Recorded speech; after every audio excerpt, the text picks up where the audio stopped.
know that's sometimes difficult for the public to get a hold of. A report, Defense Intelligence Reference Documents, Advanced Space Propulsion Based on Vacuum, Space-Time Metric Engineering. Some light reading for some of our members. Without objection. Thank you. Mr. Knapp wrote, since 1969, the position of our military has been that UFOs pose no threat to national security and are not worthy of further study. I'd say that's the biggest understatement of the decade. He also goes on to talk about the dismissive attitude. It's at odds with what was revealed in documents, reports, and internal memos. And Mr. Cabral says, as he writes these words, the UFO is emerging as a major topic of global importance. I can state that as a fact. Out there, I met a fellow who came in here all the way from Denmark to be here for this meeting. So this is huge. This is worldwide. I think we suspect what's going on, but I'd also like to thank the members of Congress who have supported our efforts to make this hearing happen. Some have even confided to me that they've had UFO sightings of their own. Those members, of course, some of them wish to remain anonymous, and I'll keep it that way. But also, finally, I'd like to thank these three brave witnesses here. They took an oath. They took an oath to uphold the Constitution of the United States, and dadgummit, they're doing it. And we owe them a debt of gratitude.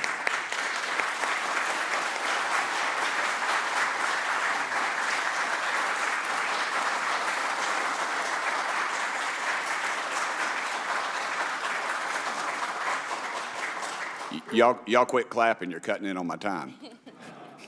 Just kidding. These folks, they've got nothing to gain from this, and I think you're going to find out that they've endured quite a few slings and arrows. We need to remember them in our prayers and their families. And I'm thankful to them for their honest testimonies. They have done interviews and appeared in documentaries like Accidental Truth to get their stories out there, and now they are all here to testify under oath for Congress. It's been so difficult to get here today. I've said, in the Baptist church, we'd say that the devil's in our way. And the devil has been in our way through this thing. We've run into roadblocks from members, from the intelligence community, the Pentagon. I proposed legislation to go in the FAA reauthorization that just said if an airline pilot has a sighting, that when he makes that report to the FAA, that it would come to Congress. But I was told that the intelligence community did not like that, and the amendment was not even heard in committee. I think it's time for this country to take back our country. We need to tell the folks at the Pentagon they work for us. Dadgummit, we don't work for them. And that's exactly the point. This is an issue of government transparency. We can't trust a government that does not trust its people. We're not bringing little green men or flying saucers into the hearing. Sorry to disappoint about half y'all. We're just going to get to the facts. We're going to uncover the cover-up, and I hope this is just the beginning of many more hearings and more people coming forward about this. And I yield back the remainder of my time. I think, is it to Representative Luna, Mr. Chairman, or is that? Yeah, we'll call Ms. Luna for her statement. The circumstances surrounding UAPs has captivated the attention of the American people for decades, ingrained in even the minds of our nation's leaders from Jimmy Carter to Barack Obama, Hillary Clinton to Donald Trump, Marco Rubio to Chuck Schumer, John Radcliffe to National Security Council officials.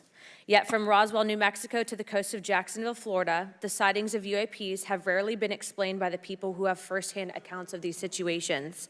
This is largely due to the lack of transparency by our own government and the failure of our elected leaders to make good on their promises to release explanations and footage and mountains of overclassified documents that continue to be hidden from the American people.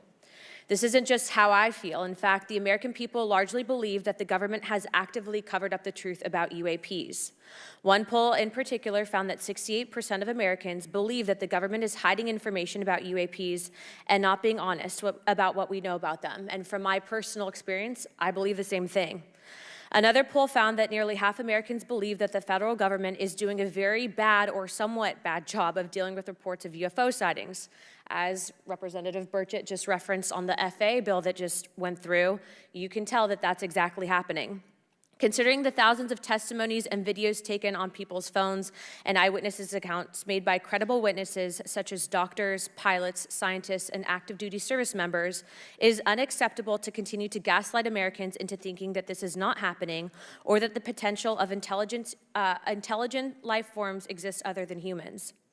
Even more alarming is the fact that these eyewitnesses are many of times service members and have no assurance that their lives will not be negatively impacted or even harmed by their experiences. In being an active duty service member working on an airfield, I've had conversations with many pilots where they were in fear of coming forward for retribution and or being taken off flight status. How do we know this? Because the government has said nothing to assure us otherwise. They have also did nothing to calm the concerns of over 20% of Americans who have reported to have seen UFOs or UAPs. We are simply told not to question the government and that the government has it under control. Today is the first hearing of its kind where we will attempt to get down to the bottom of what is actually happening with UAPs. But we will hear from people who have had personal sightings rather than Pentagon bureaucrats who have always been sent to stonewall our investigations. Just so that the press knows and the people know, we were even denied access to a classified briefing in a SCIF prior to this hearing due to the amount of hoops that we had to jump through to grant temporary clearance to witness Grush, who has knowledge of classified information. It is time to have an open-minded discussion on this topic, to hear the evidence and understand the magnitude of what this means, not just for our nation, but for humanity. Thank you, Chairman. I yield back the rest of my time. Thank you very much, and I'd like to thank you and Mr. Burchett for bringing this topic to my attention. Now we'll recognize National Security Subcommittee Ranking Member Garcia for 10 minutes. Well, thank you, Mr. Chairman, and I want to thank first our witnesses for joining us today. I want to begin by thanking you all for your service to our country and for sharing your voices today and your courage to be here as well. To Mr. Graves, particularly grateful to you to spend some time that we had for you to share with candor some of your experiences, so I appreciate that as well. I do want to thank all the members of our subcommittee today and also those that are here and have waved on for their incredible interest in this issue, particularly to Congressman Burchett. I know that your leadership has brought us to this place today, and I want to thank you for that, as well as everyone else that's been engaged in this work. I also want to thank the oversight staff, who I know has been working very hard to ensure that today's hearing is serious, that it's transparent, and that it also provides appropriate answers, as our oversight body always demands. Now, it's really important that we're here in a bipartisan way to have this conversation, which really, to the heart of it, is about national security and key to the subcommittee's core purpose. This is the subcommittee on national security of the Oversight Committee. Now, our witnesses will testify today that UAPs have posed a serious safety threat, and we must understand this. More broadly, we're dealing with real questions that get to the heart of our faith in government. Faith in our institutions, as we all know, is at an all-time low. Partisanship and alternative facts make it too easy to doubt narrative or our institutions.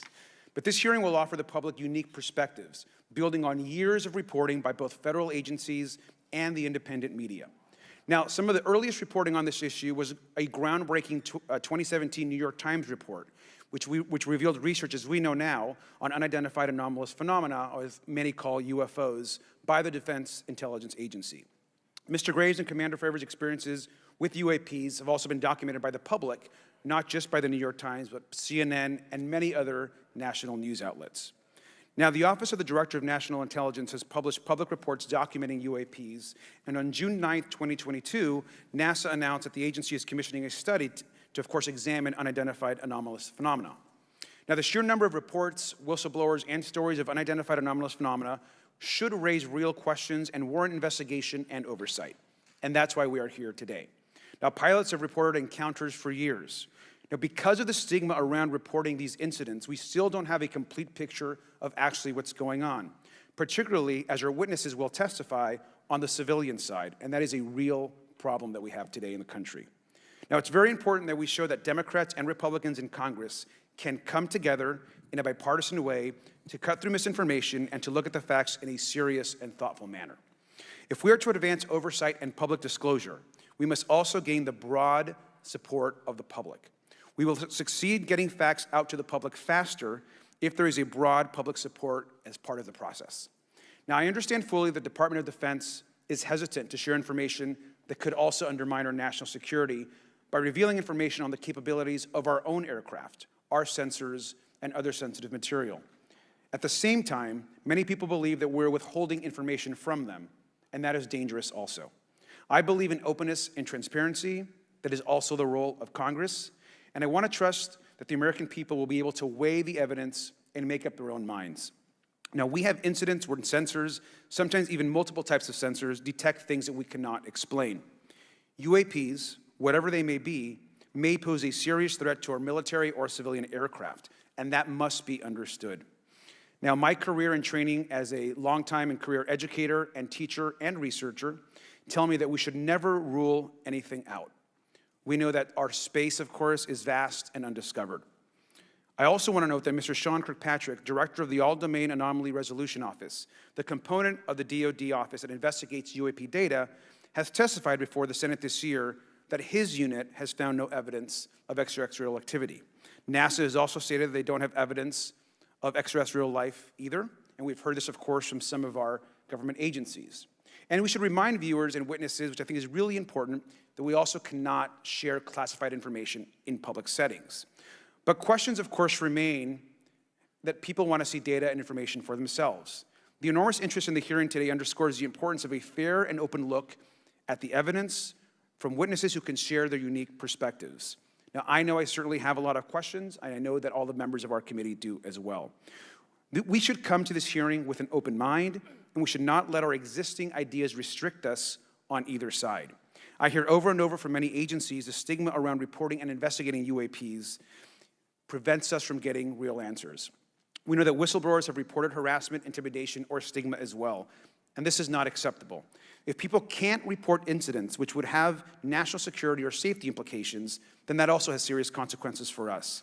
As ranking member of this subcommittee, I know my job would be completely impossible if whistleblowers or others feel intimidated to come before this committee. We can't be afraid of asking questions, and we can't be afraid of the truth. I'm proud to say that this hearing builds upon bipartisan work by members of the House and Senate dating many years back, which has sought to increase awareness within the Department of Defense and to mandate more of Congress of UAPs. We know the Senate is taking up an amendment to their defense authorization bill, which will create a commission with broad declassification authority, and we should all agree that that is an important step. Members of both parties and senior officials in multiple administrations have taken an interest in this issue, and we're proud to carry and build that confidence in the American people. This hearing will also not be the end of this discussion, but a new chapter and start to years and years of work that many folks, both in the public and within government, have been working on. We should encourage more reporting, not less, on UAPs. The more we understand, the safer we will be. We will hear testimony from witnesses today with a long record of service to the American people and with subject matter expertise. Our witnesses have a unique opportunity to share their perspective, insights, and their experiences with the American people. And I encourage all of my colleagues to engage with these difficult questions with an open mind and to follow the facts on behalf of our country. I also just want to say more broadly that we should look at this hearing and believe that everything is on the table as it relates to UAPs. I think an open mind is absolutely the best. I want to yield the 2.5 minutes, the remainder of my time, to the representative from Florida, Representative Moskowitz, for an opening statement. He also has been very much engaged in this issue, and I want to thank him for his leadership. Congressman. Thank you, Ranking Member Garcia. Thank you, Mr. Chairman. I want to thank Tim Burchett and Anna Paulina Luna for their leadership in pushing this hearing forward. I want to thank, obviously, committee staff and their staff working on this on a bipartisan basis because many Americans are deeply interested in this issue, and it shouldn't take the potential of non-human origin to bring us together. Additionally, I want to thank the witnesses for coming forward to share your perspectives, your thoughts, and the sightings of UAPs. Unlike other hearings many times in Congress, you're not here to help a political party, but you're here to share information with the American people. And it's not something that is just going on in this administration. It's something that's spanned many administrations. For decades, many Americans have been fascinated by objects mysterious and unexplained, and it's long past time that they got some answers. The American public has a right to learn about technologies of unknown origins, non-human intelligence, and unexplainable phenomena. Those are not the words of a UFO Twitter account, though that is a direct quote from Majority Leader Chuck Schumer, that the American public has a right to learn about technologies of unknown origins, non-human intelligence, and unexplainable phenomena. In an interview with Fox News, recent former Director of National Intelligence John Radcliffe confirmed the U.S. government is aware a lot more sightings of UAPs, and that they have not made that information public. I quote, There are a lot more sightings that have not been made public, Radcliffe said to Fox News. For me, this hearing is about transparency. We unfortunately live in a time in which many people distrust government and our institutions, and overclassification of information away from the American public or even Congress contributes to today's politics. The American people have regular questions. What are UAPs? How come the media doesn't report more on them? Are they foreign adversaries? Are they U.S. technology? Are they something else?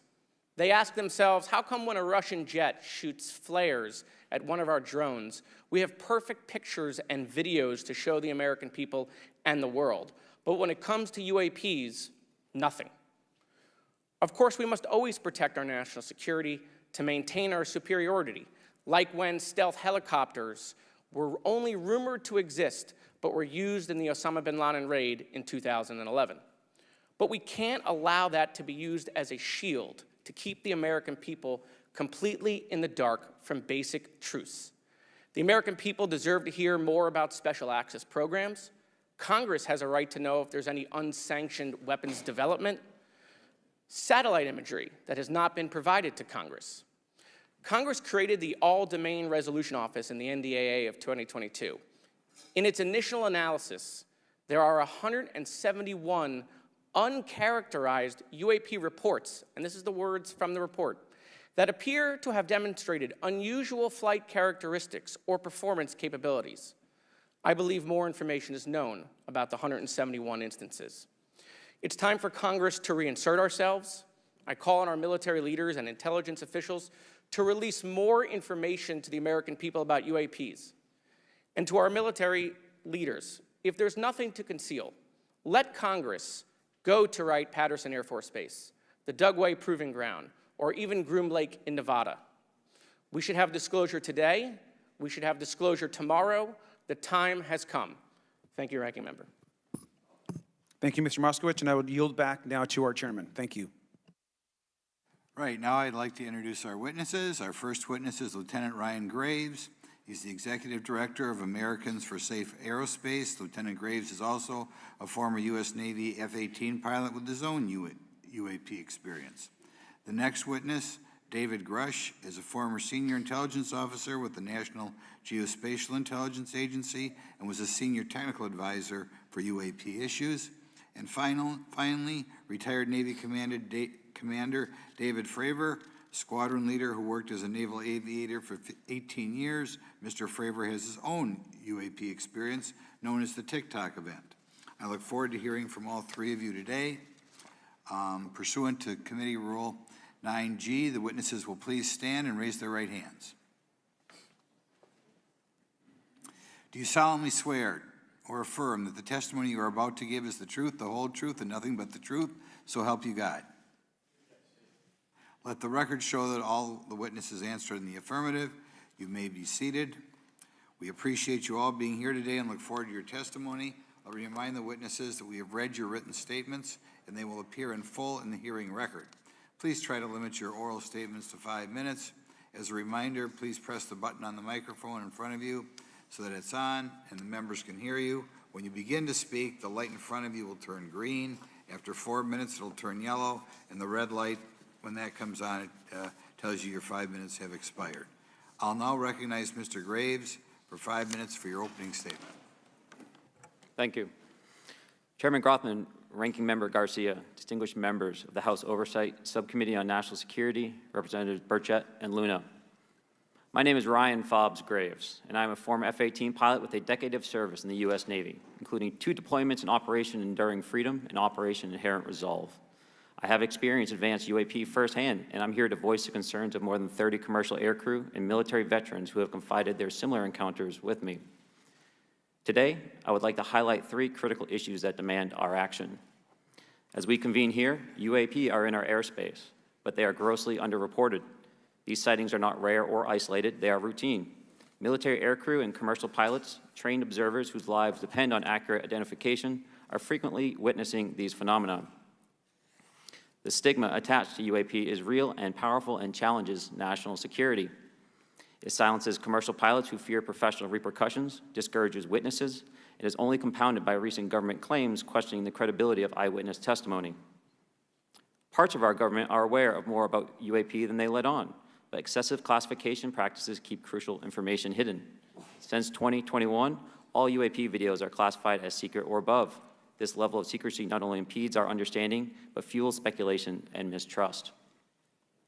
In 2014, I was an F-18 Foxtrot pilot in the Navy Fighter Attack Squadron 11, the Red Rippers, and I was stationed at NAS Oceana in Virginia Beach. After upgrades were made to our jet's radar systems, we began detecting unknown objects operating in our airspace. At first, we assumed they were radar errors, but soon we began to correlate the radar tracks with multiple onboard sensors, including infrared systems, eventually through visual ID. During a training mission in Warning Area Whiskey 72, 10 miles off the coast of Virginia Beach, two F-18 Super Hornets were split by a UAP. The object, described as a dark gray or a black cube inside of a clear sphere, came within 50 feet of the lead aircraft and was estimated to be 5 to 15 feet in diameter. The mission commander terminated the flight immediately and returned to base. Our squadron submitted a safety report, but there was no official acknowledgement of the incident and no further mechanism to report the sightings.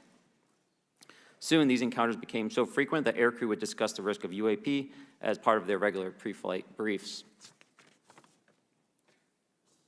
Recognizing the need for action and answers, I founded Americans for Safe Aerospace. The organization has since become a haven for UAP witnesses who were previously unspoken due to the absence of a safe intake process. More than 30 witnesses have come forward, and almost 5,000 Americans have joined us in the fight for transparency at safeaerospace.org. The majority of witnesses are commercial pilots at major airlines. Often, they are veterans with decades of flying experience. Pilots are reporting UAP at altitudes that appear above them at 40,000 feet, potentially in low Earth orbit or in the gray zone below the Kármán line, making inexplainable maneuvers like right-hand turns and retrograde orbits or J-hooks. Sometimes these reports are reoccurring, with numerous recent sightings north of Hawaii and in the North Atlantic. Other veterans are also coming forward to us regarding UAP encounters in our airspace and oceans. The most compelling involve observations of UAP by multiple witnesses and sensor systems. I believe these accounts are only scratching the surface, and more will share their experiences once it is safe to do so. In closing, I recognize the skepticism surrounding this topic. If everyone could see the sensor and video data I witnessed, our national conversation would change. I urge us to put aside stigma and address the security and safety issue this topic represents. If UAP are foreign drones, it is an urgent national security problem. If it is something else, it is an issue for science. In either case, unidentified objects are concerned for flight safety. The American people deserve to know what is happening in our skies. It is long overdue.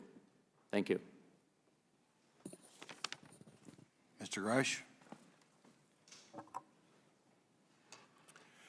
Mr. Chairman, ranking members and congressmen, thank you. I'm happy to be here. This is an important issue, and I'm grateful for your time. My name is David Charles Grush. I was an intelligence officer for 14 years, both in the U.S. Air Force, both active duty, Air National Guard, and Reserve, at the rank of major, and most recently from 2021 to 2023, at the National Geospatial Intelligence Agency, NGA, at the GS-15 civilian level, which is the military equivalent of a full bird colonel. I was my agency's co-lead in unidentified anomalous phenomena and transmedium object analysis, as well as reporting to the UAP task force, UAPTF, and eventually, once it was established, the All-Domain Anomaly Resolution Office, AARO. I became a whistleblower through a PPD-19 urgent concern filing in May 2022 with the Intelligence Community Inspector General. Following concerning reports from multiple esteemed and credentialed current and former military and intelligence community individuals that the U.S. government is operating with secrecy above congressional oversight with regards to UAPs. My testimony is based on information I've been given by individuals with a long-standing track record of legitimacy and service to this country, many of whom also have shared compelling evidence in the form of photography, official documentation, and classified oral testimony to myself and my various colleagues. I have taken every step I can to corroborate this evidence over a period of 4 years while I was with the UAP Task Force and do my due diligence on the individual sharing it. This is because of these steps, I believe strongly in the importance of bringing this information before you. I am driven by a commitment of both to truth and transparency, rooted in our inherent duty to uphold the United States Constitution and protect the American people. I'm asking Congress to hold our government to this standard and thoroughly investigate these claims. But as I stand here under oath now, I am speaking to the facts as I've been told them. In the U.S. Air Force, in my National Reconnaissance Office, NRO, reservist capacity, I was a member of the UAP Task Force from 2019 to 2021. I served at the NRO Operations Center on the Director's Briefing Staff, which included the coordination of the Presidential Daily Brief and supporting variety of contingency operations, which I was the Reserve Intelligence Division Chief backup. In 2019, the UAP Task Force Director asked me to identify all special access programs and controlled access programs, also known as SAPs and CAPs, we needed to satisfy our congressionally mandated mission, and we were direct report at the time to the DepSecDef. At the time, due to my extensive executive level intelligence support duties, I was cleared to literally all relevant compartments and in a position of extreme trust, both in my military and civilian capacities. I was informed in the course of my official duties of a multi-decade UAP crash retrieval and reverse engineering program, to which I was denied access to those additional read-ons when I requested it. I made the decision, based on the data I collected, to report this information to my superiors and multiple inspectors general, and in effect becoming a whistleblower. As you know, I've suffered retaliation for my decision, but I am hopeful that my actions will ultimately lead to a positive outcome of increased transparency. Thank you, and I'm happy to answer your questions. Thank you. Commander Fravor? Thank you. Thank you, Mr. Chairman, Congressmen, Congresswomen. I want to first thank you for the invitation to speak to the committee on the UAP topic that has been in the news for the past 6 years and seems to be continuing to gain momentum. As you know, my name is David Fravor. I'm a retired commander in the United States Navy. In 2004, I was a commanding officer of Strike Fighter Squadron 41, the world-famous Black Aces. We were attached to Carrier Wing 11, stationed on board the USS Nimitz, and had begun a 2-month workup cycle off the coast of California. On this day, we were scheduled for a 2v2 air-to-air training with the USS Princeton as our control. When we launched off Nimitz, my wingman was joining up. We were told that the training was going to be suspended and we were going to proceed with real-world tasking. As we proceeded to the west, the air controller was counting down the range to an object that we were going to, and we were unaware of what we were going to see when we arrived. The controller had told us that these objects had been observed for over 2 weeks, coming down from over 80,000 feet, rapidly descending to 20,000 feet, hanging out for hours, and then going straight back up. For those who don't realize, above 80,000 feet is space. We arrived at the location at approximately 20,000 feet, and the controller called merge plot, which means that our radar blip was now in the same resolution cell as the contact. As we looked around, we noticed that we saw some whitewater off our right side. It's important to note that the weather on this day was as close to perfect as you could ask for off the coast of San Diego. Clear skies, light winds, calm seas, no whitecaps from waves. So the whitewater stood out in a large blue ocean. All 4 of us, because we were in F-18Fs, so we had pilots and Wizzo in the back seat, looked down and saw a white tic-tac object with a longitudinal axis pointing north-south and moving very abruptly over the water like a ping-pong ball. There were no rotors, no rotor wash, or any sign of visible control surfaces like wings. As we started clockwise towards the object, my Wizzo and I decided to go down and take a closer look with the other aircraft staying in high cover to observe both us and the tic-tac. We proceeded around the circle about 90 degrees from the start of our descent, and the object suddenly shifted its longitudinal axis, aligned it with my aircraft, and began to climb. We continued down another 270 degrees, nose low, where the tic-tac, or we considered 270 degrees to where, and we went nose low to where the tic-tac would have been. Our altitude at this point was about 15,000 feet, and the tic-tac was about 12,000. As we pulled nose onto the object, within about a half mile of it, it rapidly accelerated in front of us and disappeared. Our wingman, roughly 8,000 feet above us, lost contact also. We immediately turned back to see where the whitewater was at, and it was gone also. So as we started to turn back towards the east, the controller came up and said, "Sir, you're not going to believe this, but that thing is at your cap point roughly 60 miles away in less than a minute. You can calculate the speed." We returned to Nimitz. We were taking off our gear. We were talking to one of my crews that was getting ready to launch. We mentioned it to them, and they went out and luckily got the video that you see, that 90-second video. What you don't see is the radar tape that was never released, and we don't know where it's at, of the active jamming that the object put on an APG-73 radar, and I can get into modes later if you're interested. What is shocking to us is that the incident was never investigated. None of my crew were ever questioned. Tapes were never taken, and after a couple days, it turned into a great story with friends. It wasn't until 2009 until Jay Stratton had contacted me to investigate. Unbeknownst to all, he was part of the ATIP program in the Pentagon led by Lou Elizondo. And there was an unofficial official report that came out that's now on the internet.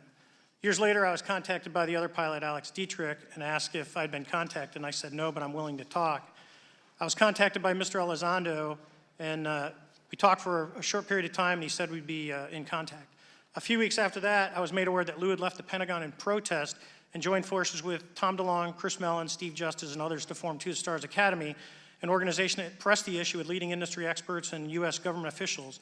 They worked with Leslie Keene, who is present today, Ralph Blumenthal, and Helene Cooper to publish the articles in the New York Times 2017 New York Times, and it removed the stigma on the topic of UFOs, which is why we're here today.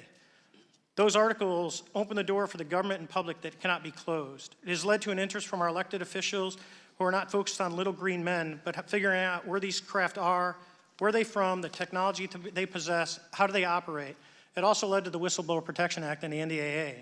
There are multiple witnesses coming forward to say that have firsthand knowledge, and Mr. Grush just covered that. What concerns me is that there's no oversight from our elected officials on anything associated with our government processing or working on craft. Believe it not from this world. This issue is not a full public disclosure that could undermine national security, but it is about ensuring that our system of checks and balances works across all work done in the government using taxpayer funds. Relative to government programs, even unacknowledged WAVE programs have some level of oversight by the appropriate committee members in the House and Senate, and this work that is said to be occurring from whistleblower testimonies should not be exempt. In closing, I would like to say that the Tic Tac object we engaged in 2004 was far superior to anything that we had on time, have today, or are looking to develop in the next 10 years. If we in fact have programs that possess this technology, it needs to have oversight from those people that the citizens of this great country elected in office to represent what is best for the United States and best for the citizens. I thank you for your time. Thank you very much. Thank you very much. I know it's very difficult for all of you, all you've done in the past to try to illuminate this issue. Call on myself first for some questions. I'm going to start with Mr. Graves.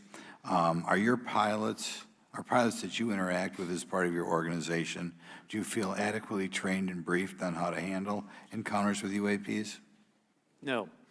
Right now, military witnesses to UAP have limited options for reporting UAP. But more concerning is that commercial aviation sector has not adapted to the lessons that the military has implemented. The military and Department of Defense has stated that UAP represent a critical aviation safety risk. We have not seen that same language being used in the commercial markets. They are not acknowledging this risk. Okay. What steps do you think you have to be taken to improve a pilot's UAP reporting, be it military or commercial? Right now, we need a system where pilots can report without fear of losing their jobs. There is a fear that the stigma associated with this topic is going to lead to professional repercussions, either through management or perhaps through their yearly physical check. So having a secure system, reducing the stigma, and making this information available through the public is going to reduce the concerns that aircrew have. Could you just give me a little idea of the degree to which reports in the past are not made public right now?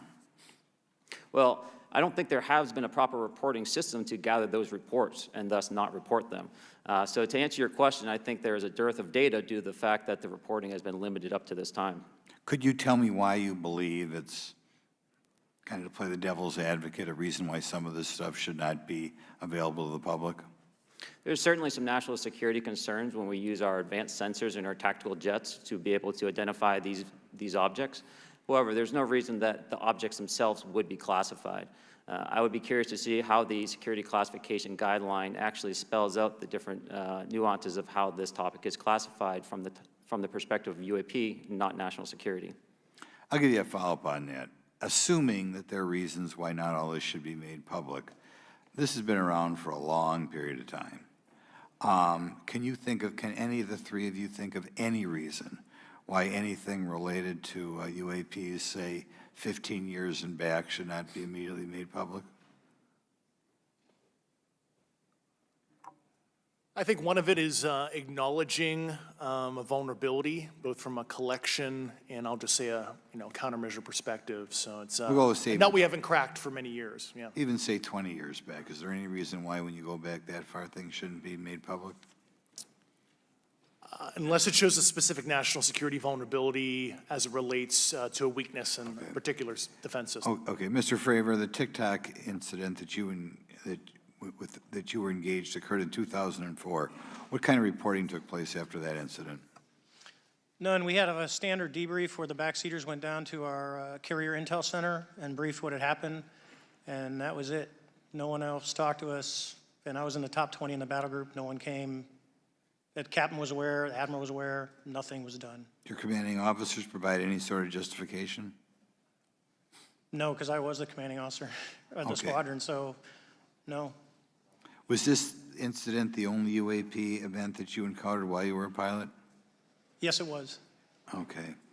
This is for any one of you. Based off of each of your experiences and observations, do you believe UAPs pose a potential threat to our national security? Yes, and here's why. The technology that we faced was far superior than anything that we had, and you could put that anywhere. If you had one, you captured one, you reverse engineered it, you got it to work, you're talking something that can go into space, go someplace, drop down in a matter of seconds, do whatever it wants, and leave, and there's nothing we can do about it. Nothing. Okay. You two? Well, I would also like to add, from a commercial aviation and military aviation perspective, we deal with uncertainty in our operating space as a matter of our professional actions. Identifying friend from foe is very important to us. And so when we have unidentified targets and we continue to ignore those due to a stigma or a fear of what it could be, that's an opening that our adversaries can take advantage of. What steps should be taken to better understand and respond to UAP encounters in the interest of national security? There needs to be a location where this information is centralized for processing, and there needs to be a two-way communication loop so the operators on the front end have a feedback and can get best practices on how to process information, what to do, and to ensure that their reporting is being listened to. Right now, Okay. there is not a lot of back and forth. Mr. Grush, in your complaint to the Intelligence Community Inspector General, you claim that you believe information is being hidden. What kind of information do you think was hidden, and do you think it should remain hidden?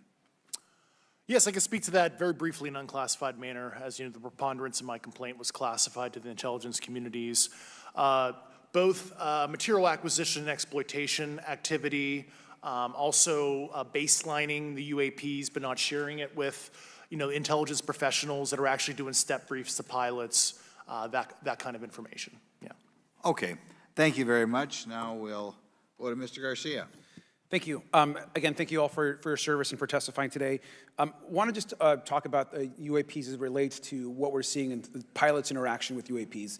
Particularly, Mr. Graves, one of the concerns that for members of this committee is this idea that pilots, there's no system to actually report UAPs and the stigma around pilots. And so can you just briefly, you mentioned that you're working with 30 pilots right now that have had encounters with UAPs, but you've also, I believe, discussed and know of many more pilots. This is just those that you're currently working with. Is that correct? Can you expand on that? Certainly. I'll break that down in two ways. First, when we were first experiencing these objects off the eastern seaboard in the 2014 to 2015 time period, anyone that had upgraded their radar systems were seeing these objects. So there was a large number of my colleagues that were detecting these objects off the eastern seaboard. They were further correlating that information with their other onboard sensors, and many of them also had their own eye sightings as well of these objects. Now, that was our personal firsthand experience at the time. Since then, as I've engaged this topic, others have reached out to me to share their experiences, both on the military side as well as the commercial aviation side. On the military aviation side, veterans that have recently got out have shared their stories and have expressed how the objects we were seeing in 2014, 2015 continued all the way to 2019, 2020, and beyond. And so it became a generational issue for naval aviators on the eastern seaboard. This was something we were briefing to new students. This is something that was included in the notice to airmen to ensure that there was no accidents. And now with commercial aviators, they are reaching out because they're having somewhat similar experiences as our military brothers and sisters, but they do not have any reporting system that they can send us to. And let me just add, both to Mr. Fravor as well as Mr. Graves, not having this system for reporting, would you both agree that it's harmful to not just our national security interests, but to understand this phenomenon of what's happening with UAPs? I think it's actually a travesty that we don't have a system to correlate this and actually investigate. You know, so if you took the East Coast, you know, there's coastal radars out there that monitor our air defense identification zone, so out to 200 miles. They can track these, you know, so when you see them, they could actually go and pull that data and get maneuvering. And instead of just having the airplanes, there's other data sources out there. And I've talked to other government officials on this. So you need a centrally located repository that these reports go to. So if you just stuck it in DOD, you wouldn't get anything out of the Intelligence Committee because they have a tendency not to talk. But if you had a central location where these reports would come in, not just military, but also commercial aviation, because there's a lot of that going on, especially if you talk to anyone that flies from here to Hawaii, over the Pacific, they see odd lights.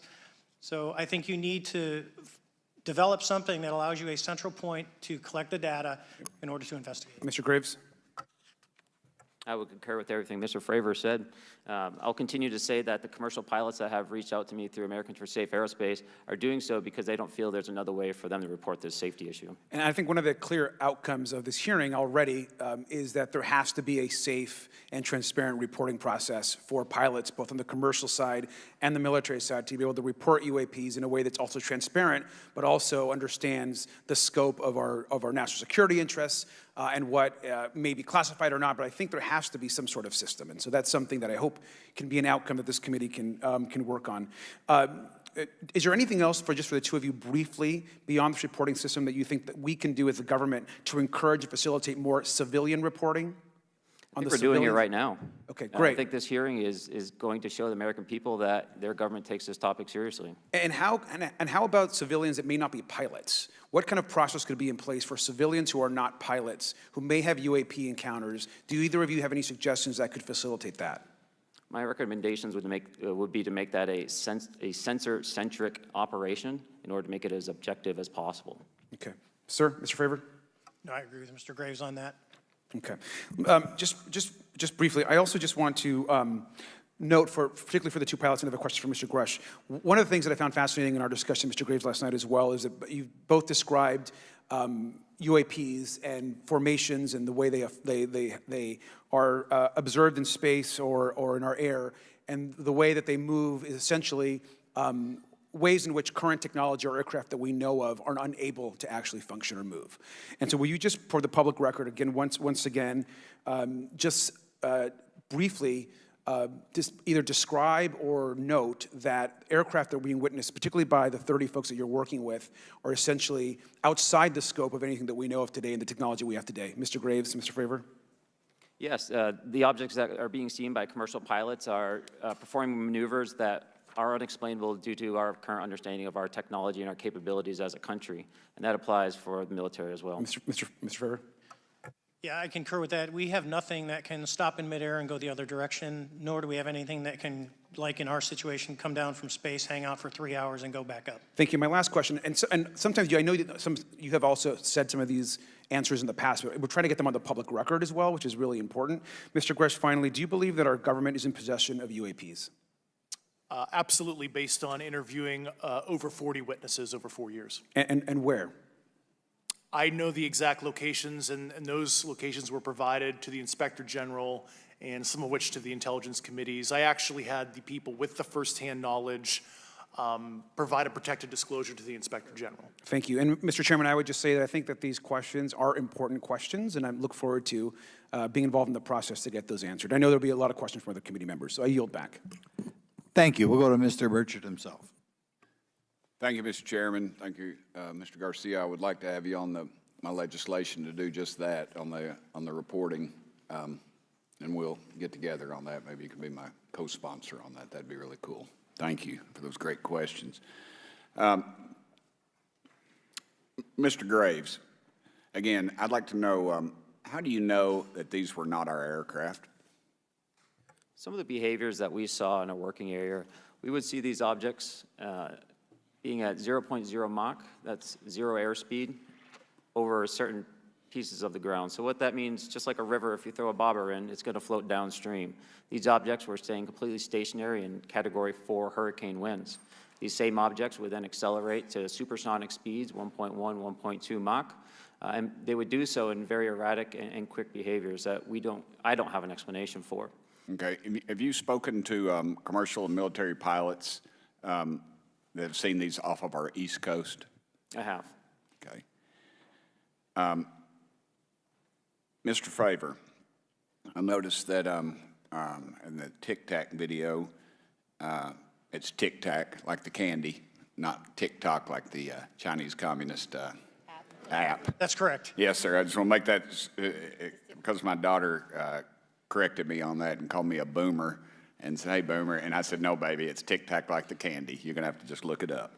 And but now I would also like to say today is a day of many firsts. It's a miracle that we're having this meeting, and it's also a miracle that my wife has put up with me for 9 years today. Today is my anniversary, so I want to tell my wife happy anniversary and that I love her very much.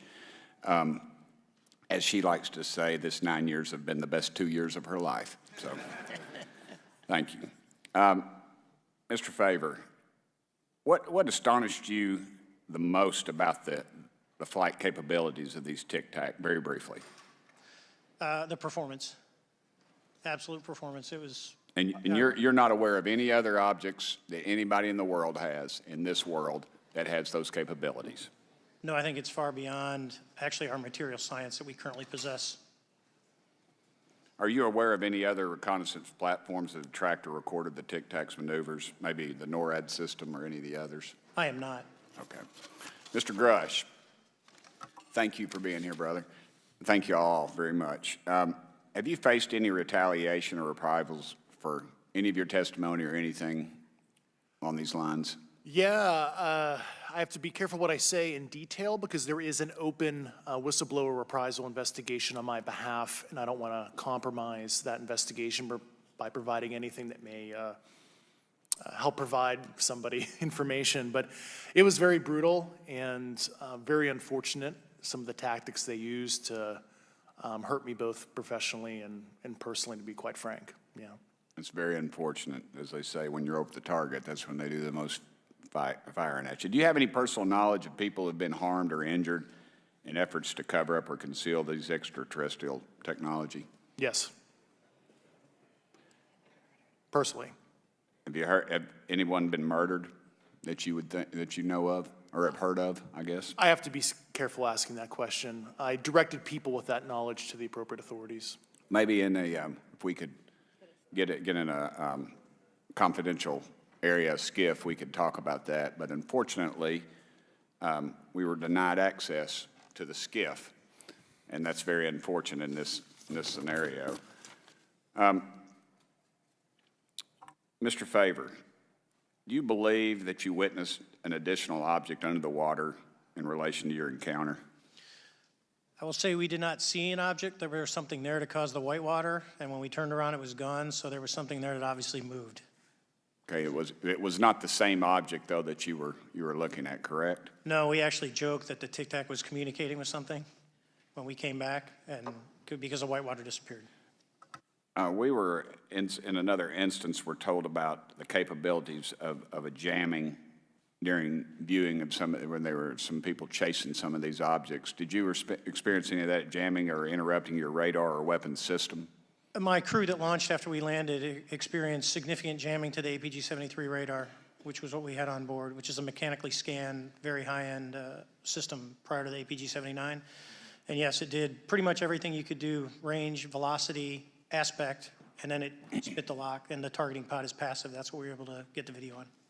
I'm about to run out of time, but are you aware of any of our enemies that have that capability? No. Okay, I would also like to note for the record that, like George Knapp, breaking Area 51, he's the reason I knew about that, and the reason I know about the Tic Tacs is Leslie Keene from New York Times article, and I would encourage everybody to read that. Thank you, Mr. Chairman. I yield back to you for no time.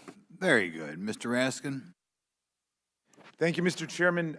Mr. Graves, You reported UAP encounters during training flights, I think, and have since come forward to warn the Pentagon that these encounters may be putting pilots at risk.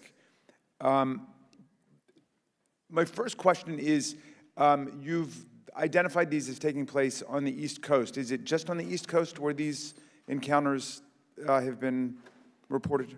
No. Since the events initially occurred, I've learned that the objects have been detected essentially where all operations, Navy operations are being conducted across the world.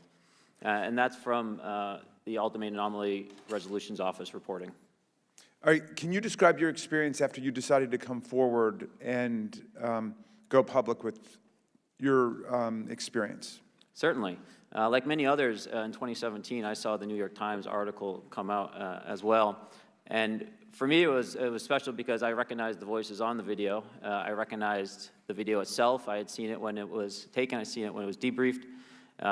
And so that was kind of shook me because I realized that this problem was still ongoing. And so I reached out to colleagues back on the East Coast and realized that this was still a safety risk that they were dealing with, that they had essentially hit a wall with how they could move forward on this conversation. It was at that point when I decided to try to move the conversation forward myself. Are there common characteristics to the UAPs that have been cited by different pilots, and can you describe what the convergence of descriptions is? Certainly. We were primarily seeing dark gray or black cubes inside of a clear sphere. I'm sorry, dark gray or black cubes? Yes, inside of a clear sphere, where the apex or tips of the cube were touching the inside of that sphere. And that was primarily what was being reported when we were able to gain a visual tally of these objects. And that occurred over almost 8 years. And as far as I know, it's still occurring. I take it that you're arguing what we need is real transparency in a reporting system so we can get some clarity on what's going on out there, because there are many pilots in your situation, but we should have a way of developing a systematic inventory of all of such encounters. Is that right? Yes, and I think we need both transparency and the reporting. We have the reporting, but we need to make sure that information can be promulgated to commercial aviation as well as the rest of the populace. Mr. Grush, what about you? What was your experience after you came forward? Well, it's only been about 2 months or so I guess my experience has been overwhelming support from former colleagues of mine that have privately messaged me, and I do appreciate that. But I do have knowledge of active planned reprisal activity against myself and other colleagues, and it's very, very upsetting to me. Coming from where? Certain senior leadership at previous agencies I was associated with. And that's all I'll say publicly, but I can provide more details in a closed environment. Okay. Well, I hope you understand that there would be bipartisan rejection of any attempt to vilify, demonize, or engage in other reprisals against our witnesses and people who are telling the truth from their perspective. Yeah, there were certain colleagues of mine that were brutally administratively attacked, and it actually makes me very upset as a leader to see that happen to other coworkers and actually superiors of mine over the last 3 years. How do you account for that response? That seems like a bizarre response. I call it administrative terrorism. That's their quiver, their tool in the toolbox to silence people, especially the career government service cares about their career, cares about their clearance, their reputation to climb the ladder.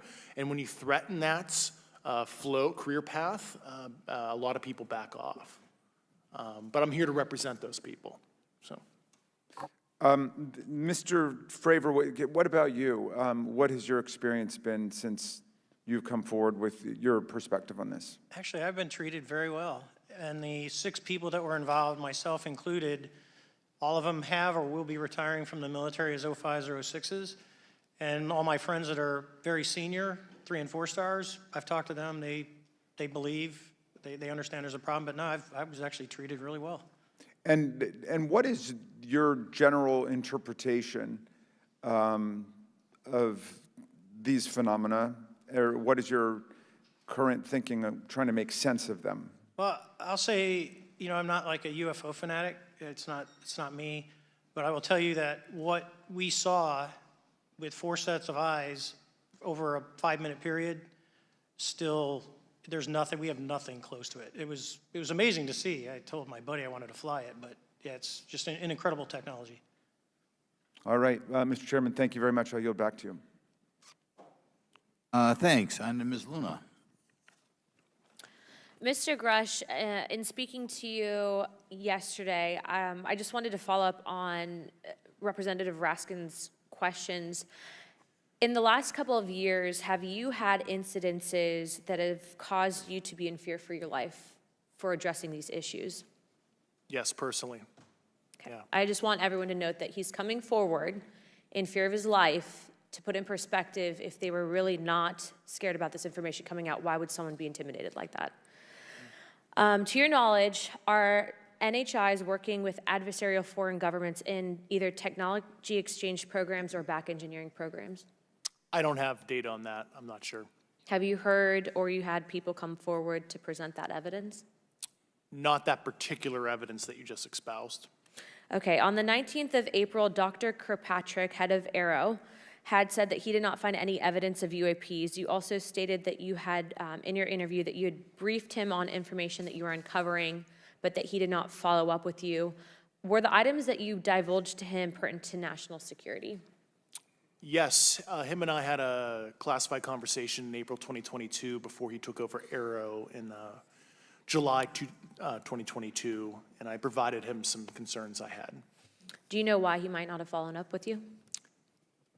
Unfortunately, I cannot read his mind. I wish he did. I was happy to give sage counsel to him on where to look when he took the helm of AARO. Okay, and then my last question for you before I move to Mr. Graves is you received prior approval from the Defense Department to speak on certain issues, correct? Correct, through DOPSR, DoD Pre-Publication and Security Review, and I just want to remind the public, they're just looking from a security perspective. These are my own personal views and opinions, not the department's. Okay, I'm asking that though mainly because I think that there are many people that would like to discredit you. So it does bring a certain amount of credibility to your testimony. I'm required by law to do that as a former intelligence officer, or I go to jail for revealing classified information. Yeah, we don't want you to go to jail. My next question would actually be for Mr. Graves. Can you please explain to me in detail the event that occurred at Vandenberg Air Force Base? Certainly. In the 2003 timeframe, a large group of Boeing contractors were operating near one of the launch facilities at Vandenberg Air Force Base when they observed a very large 100-yard sided red square approach the base from the ocean and hover at low altitude over one of the launch facilities. This object remained for about 45 seconds or so before darting off over the mountains. There was a similar event within 24 hours later in the evening. This was a morning event, I believe 8:45 in the morning. Later in the evening, post-sunset, there were reports of other sightings on base, including some aggressive behaviors. These objects were approaching some of the security guards at rapid speeds before darting off. And this is information that was received through one of the witnesses that have approached me at Americans for Safe Aerospace. Was this documented in any official form, whether it was a police blotter? Yes, they had official documentation and records from the event that the witness held over the years. And I'm not going to ask you to do it right now for time reasons, but you'd be able to sketch what was witnessed, correct? And have you seen that before on any other equipment and or during your flight time? I have not seen what they've described. This object was estimated to be almost the size of a football field, and I have not seen anything personally that large. Okay, and then another question on follow-up referencing the gimbal video Go Fast incident. Can you just clarify, because to our understanding, the footage was actually cut off at a certain point, but what happens at the end of that video, just for those Americans specifically there that are wanting to know about the rest of that footage? Certainly.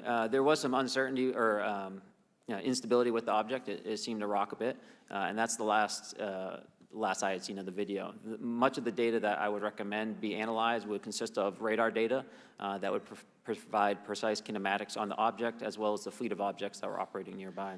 Okay, and follow-up, in regards to the reporting procedures that Mr. Garcia had addressed on, as well as Representative Burchett, with the FAA, to your understanding, pilots that are seeing this, commercial airline pilots, are they receiving cease and desist letters from corporations for coming forward with information in regards to safety for potential airline passengers? I have been made privy to conversations with commercial aviators who have received cease and desist orders. So the American public should know that corporations are putting their own reputations on the not the line, but ahead of the safety of the American people. And I think, would you agree with that statement? It appears so. Okay. And I guess this would be my last, oh, I'm out of time. I yield. I'll be back. Good. Mr. Moskowitz. Thank you, Mr. Chairman. Gentlemen, let's talk about the laws of physics for a second. Mr. Graves and Commander Favor, I heard you talk about speed.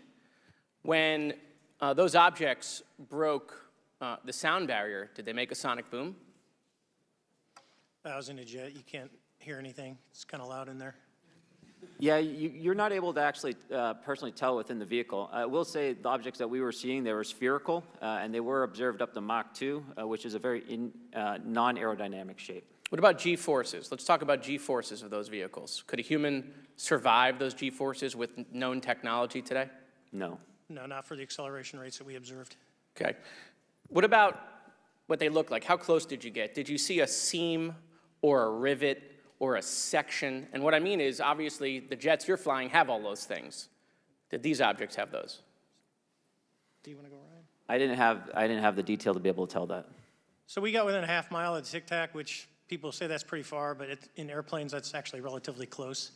No, it was perfectly white, smooth, no windows, although when we did take the original FLIR video that is out there, when you put it on a big screen, it actually had two little objects that came out of the bottom of it. But other than that, no windows, no seams, no nothing. Mr. Grush, as a result of your previous government work, have you met with people with direct knowledge or have direct knowledge yourself of non-human origin craft? Yes, I personally interviewed those individuals. Mr. Grush, as a result of your previous government work, have you met with people with direct knowledge or have direct knowledge yourself about ATs, advanced technologies that the U.S. government has? Based on conventional advanced tech, I was briefed to the preponderance of the Defense Department's both space and aerospace compartmented programs, yeah. Do you have knowledge or do you have reason to believe that there are programs in the advanced tech space that are unsanctioned? Yes, I do. Okay. Yeah. And when you say that they're above congressional oversight, what do you mean? Complicated question. So there's, some, I would call it abuse here. So congressional oversight of conventional special access programs, so I'll use Title 10, so DOD as an example, right? So 10 U.S. Code Section 119 discusses congressional oversight of SAPs, discusses the DepSecDef's ability to waive congressional reporting. However, the Gang of Eight is at least supposed to be notified if a waived or waive bigoted unacknowledged SAP is created, and that's public law. Well, so that how does, I don't want to cut you off, but Yeah. how does a program like that get funded? I will give you generalities. I can get very specific in a closed session, but misappropriation of funds and Does that mean self-fund.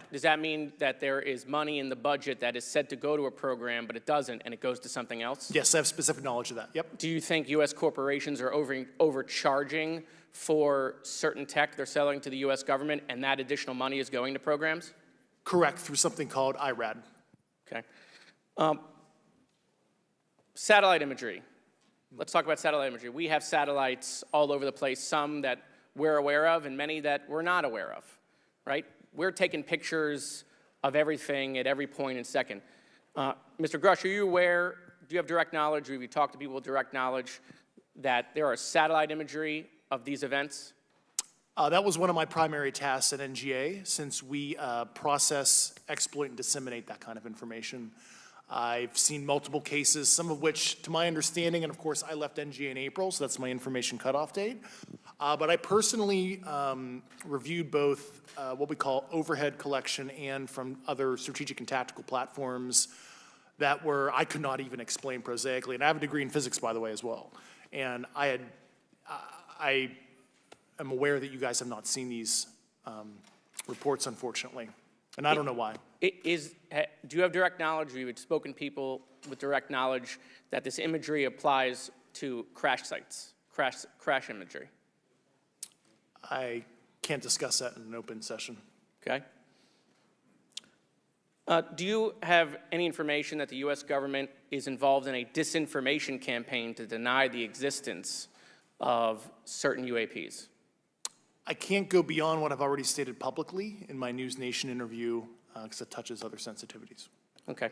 I'll yield the balance of my time back. Thank you, Mr. Chairman.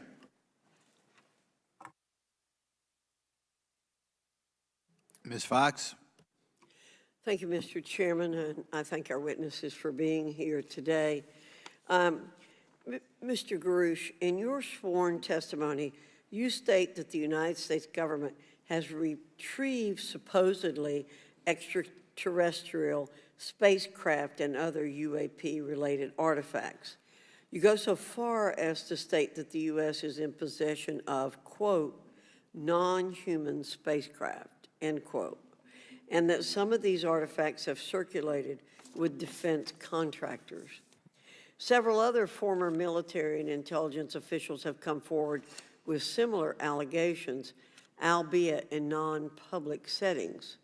However, Dr. Sean Kirkpatrick, the director of AARO, previously testified before Congress that there has been, and I quote, no credible evidence thus far of extraterrestrial activity or of, quote, off-world technology brought to the attention of the office. To your knowledge, is that statement correct? It's not accurate. I believe Dr. Kirkpatrick mentioned he had about 30 individuals that have come to AARO thus far. A few of those individuals have also come to AARO that I also interviewed, Okay. and I know what they provided Dr. Kirkpatrick and their team. Okay. I was able to evaluate Okay, that information. I need to go on.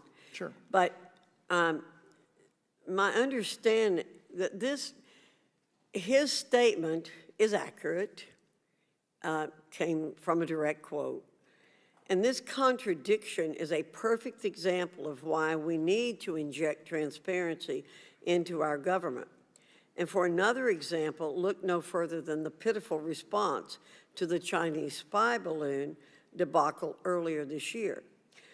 You may remember the mass confusion that ensued when the balloon was first spotted over Montana, 4 days after it first entered U.S. airspace over Alaska. The Biden administration's initial inability to address the object grew into a continuous series of embarrassments.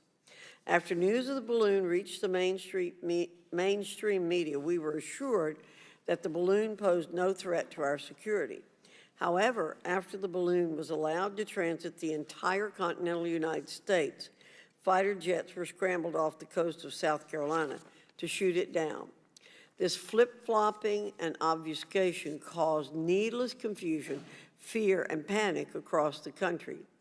It's my hope, Mr. Chairman, that this sort of confusion will not be repeated. We should investigate the extent to which elements of our government possess or do not possess information that is of critical value to the American people. We owe it to the citizens of this nation to make sure that our government is transparent and accountable. We must make sure that our government provides answers, and Congress must do its duty to solicit those answers. With that, Mr. Chairman, I yield back. Yeah, Mr. Frost. Thank you, Mr. Chairman. In 2022, NASA announced that it was commissioning an independent study team to examine UAPs. The NASA team is comprised of scientists across different fields, as well as former astronauts and pilots. In May, the independent study team held its first public meeting, which included the perspectives from NASA senior leaders, as well as perspectives from the Department of Defense and intelligence agencies. The NASA study team is also expected to release its first report pretty soon, and I think it's safe to say that we all eagerly await its results. Mr. Graves, how might NASA's research influence the commercial industry regarding safety in UAP? I think NASA has a big role to play as far as commercial aviation safety, and it's one of their original charges as an organization. One of the recommendations that have been put forward is to utilize their existing aviation safety reporting system to serve as a short-term fill and trusted platform for pilots that want to report on UAP. It also has built-in analytics capability and is funded by Congress. Gotcha. And also, Mr. Graves, are there any other industries that may be influenced by the NASA research on UAPs? And if so, how so? Well, I think there is a large swath of commercial capabilities that could be brought to bear on this topic, from space-based or ground-based sensor systems that are available open source or through commercial marketplaces. And I think NASA's work, as they work to identify and highlight specific parameters that can be found, we can take that information and promulgate this through the public sector so that we can have a more open conversation about what we're seeing. Yeah, you know, in 2020, the Department of Defense released several videos of UAPs, including Mr. Freyer's experience, U.S. Navy pilots that recorded footage. In 2021, the Office of the Director of National Intelligence released a preliminary report on UAP events. NASA Administrator Bill Nelson stated that NASA would begin to investigate these events. In fact, I sit on Science, Space, and Technology Committee, and when we were doing a hearing with the NASA Administrator Bill Nelson, I asked, you know, why NASA needed to be fully funded, and there were many great reasons, but one of them was actually had to do with UAPs. He actually mentioned, you know, is there life out there? I don't know. And so either way, these actions ultimately led NASA to assemble the independent study team that I mentioned earlier. Also in 2021, Harvard University stood up the Galileo project to research and examine the origins of UAP. So it seems like both, you know, from NASA and in the higher education community, because of the work that y'all have done and people standing up, you know, I think we're seeing some of that stigma slowly going away. Mr. Freyer, do you believe that military pilots feeling empowered to share their UAP experiences has directly impacted the scientific community's research goals on this topic? I would say yes. I would say that, you know, starting in 2017, when it actually came out, it took that stigma away. I mean, I've talked to multiple senators who said prior to that, if you'd have mentioned UAP, you'd have been laughed off the hill.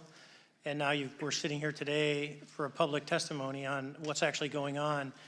You know, I'm hoping that this curve will be more of an exponential and we'll get more and more transparent to the level that we can. Yeah, and I mean, it's important. I couldn't imagine, you know, I'm not a pilot, but I used to fly gliders in Civil Air Patrol. Huh? Yeah. Pilot? I mean, you know. And so either way, I mean, I couldn't imagine, you know, being in the glider and seeing something, and then not feeling like I had the agency to talk about it. Mr. Graves, can you discuss the importance of seeking scientists to sit on your advisory board? Absolutely. I think ultimately this is going to be a scientific problem. And not only that, it's also an engineering problem. I've been working with the American Institute of Aeronautics and Astronautics to help them stand up a UAP integration committee to help integrate their engineering prowess into this problem. And so, yes, very much, I think this is an engineering and scientific problem as much as a national security problem. And how might Congress help to facilitate partnerships between the scientific community and the UAP focus groups within government? Well, I think one of the things they can do is to have these types of hearings to communicate to the public that this is a topic of interest. I think that there is a pseudo-market, if you will, of interested capabilities and talent that want to approach this topic, and we're seeing that start to grow now. So I think continued conversation, reduction of stigma is going to allow that to flourish and allow answers to help generate themselves. 100%. Well, thank you all for being here, and thank you for your work. I think it's important that we keep our top scientific minds focused on this issue and look for ways to increase collaboration. Thank you so much. I yield back. Mr. Comer. Thank you, Mr. Chairman. Let me say I want to thank you for having this hearing, and I want to thank Mr. Burchett and Ms. Luna for leading this hearing. And with that, I yield my 5 minutes to Mr. Burchett. Thank you, Mr. Chairman. I'm going to direct this, I believe, to Mr. Grush, but if any of you all feel like you need to jump in, just jump right in. We're good. Has the U.S. government become aware of actual evidence of extraterrestrial, otherwise unexplained forms of intelligence? And if so, when do you think this first occurred? I like to use the term non-human. I don't like to denote origin. Keeps the aperture open, both scientifically. Right. Certainly, like I've discussed publicly previously, 1930s. Okay. Can you give me the names and titles of the people with direct firsthand knowledge and access to some of this crash retrieval, some of these crash retrieval programs, and maybe which facilities, military bases that the recovered material would be in? And I know a lot of Congress talked about we're going to go to Area 51, and you know, and there's nothing there anymore anyway. It's just, you know, and we move like a glacier. And as soon as we announce it, I'm sure the moving vans would pull up, but please. I can't discuss that publicly, but I did provide that information both to the Intel committees and the Inspector General. And we could get that in the skiff if we were allowed to get in a skiff with you. Would that be probably what you would think? Sure, if you had the appropriate accesses, yeah. What special access programs cover this information, and how is it possible that they have evaded oversight for so long? I do know the names. Once again, I can't discuss that publicly and how they've evaded oversight. In a closed setting, I can tell you the specific tradecraft used. All right. When do you think those programs began, and who authorized them? I do know a lot of that information, but that's something I can't discuss publicly because of sensitivities. All right. If any of y'all want to jump in on any of this, you're more than welcome to. What level of security clearance is required to fully access these programs? Well, anybody who has... And I say that because myself, Representative Gates and Representative Luna were basically turned away at one point at Eglin. So please go right ahead. Certainly difference between member access and say somebody like me, but anybody who has a TSSCI clearance and meets the eligibility criteria, the access adjudicative authority should be able to grant you access. Mr. Burchett, if you'll yield, so just to put a fine point on that, there's nothing that you're aware of that's above special access program classification. It's a misnomer that there's anything actually above top secret. Executive Order 13526 delineates the classification levels. Right, but I draw a point on that because we can have access to those programs, and so the notion that we're not being given that access sort of defies our typical muscle memory here in Congress. Thank you, Mr. Burchett. I'll yield back to you. Thank you, Mr. Gates.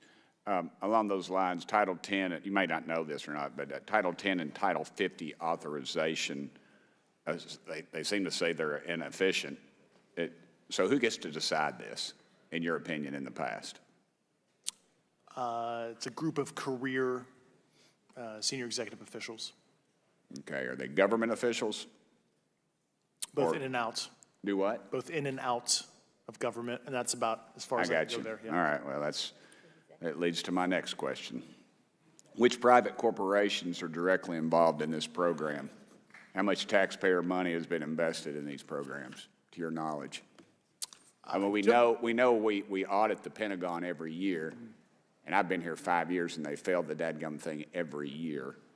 They lose over $1 billion a year, we think, and I was told the Department of Defense maybe 60% of their assets are unaccounted for, whatever the heck that means. In the public sector, you go to jail for that kind of crap. So tell me. Yeah, I know when I'm $1 off of my DTS travel voucher, I get hammered, but it seems like it doesn't work the other way, If you right? sell over Yeah. if you sell over $600 worth of stuff on eBay, now you get a call from the IRS. So please, what corporations? Yeah, I don't know the specific metrics towards the end of your question. The specific corporations I did provide to the committees in specific divisions, and I spent 11 and a half hours with both Intel committees. So. Okay, has there been an active U.S. government disinformation campaign to deny the existence of unidentified aerial phenomena? And if so, why? I can't go beyond what I've already espoused publicly about that.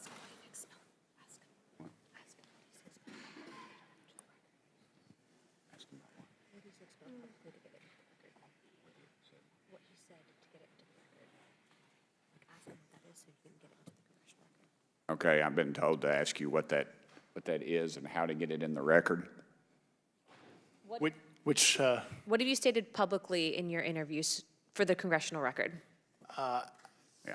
if you reference my News Nation interview and I talk about a multi-decade, campaign to disenfranchise public interest, Sorry, Mr. basically. Chairman, I've gone. Yeah. Thank I you. apologize, Mr. Chairman. I yield back negative 21 seconds. Thank you. Ms. Ocasio-Cortez? Thank you, Mr. Chairman, and thank you to our witnesses for coming here today. I do concur with the ranking member as well as several other members here on this committee that this is a committee for whistleblowers and for the protection of whistleblowers as well. So we understand what you're putting on the table here and what you're putting on the line here, and we thank you for that. Mr. Grush, you sat on the Unidentified Anomalous Phenomenon Task Force created in the 2020 NDAA, correct? Yes.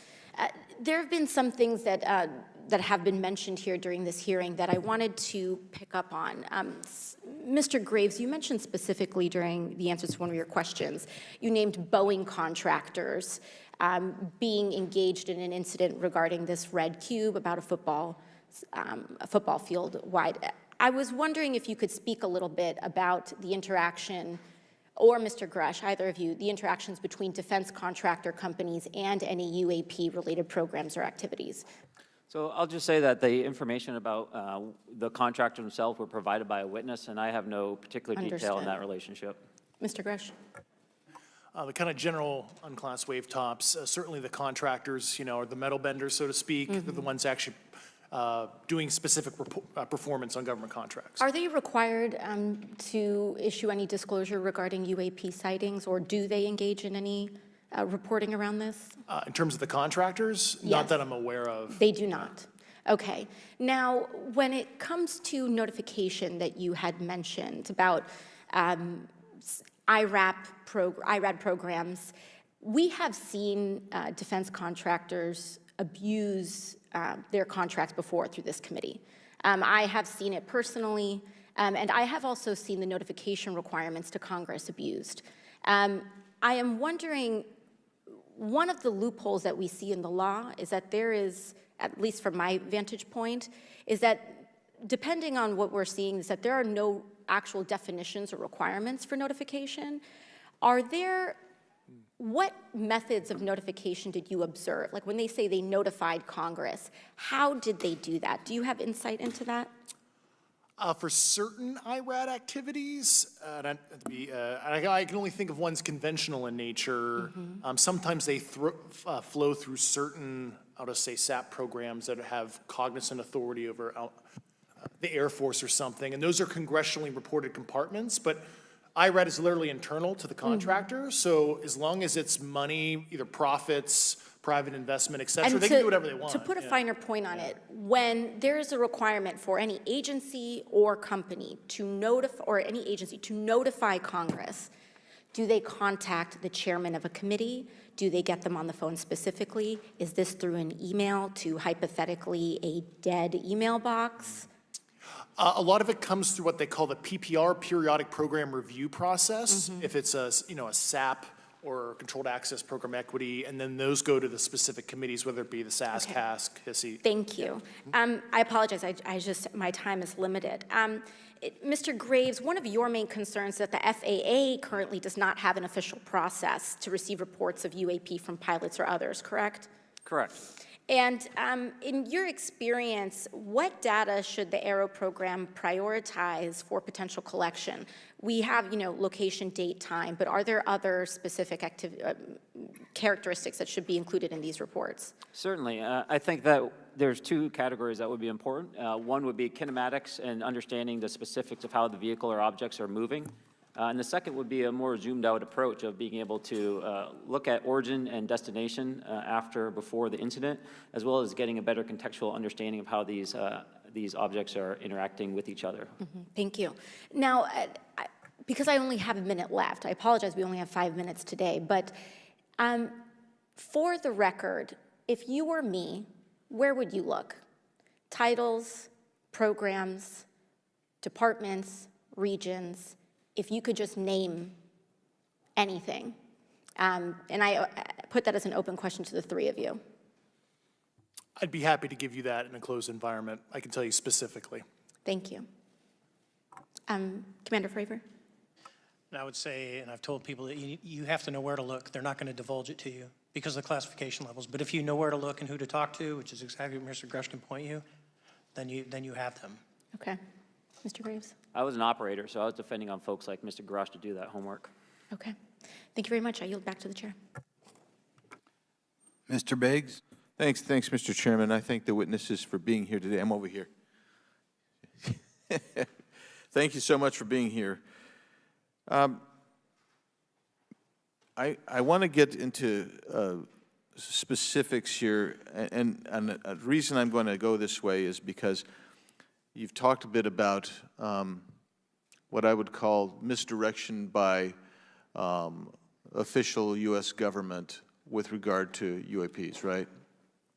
And so I'm going to get to that in a second. But last week, White House NSC spokesman John Kirby stated that UAPs are having an impact on our training ranges and need to be treated as a legitimate issue.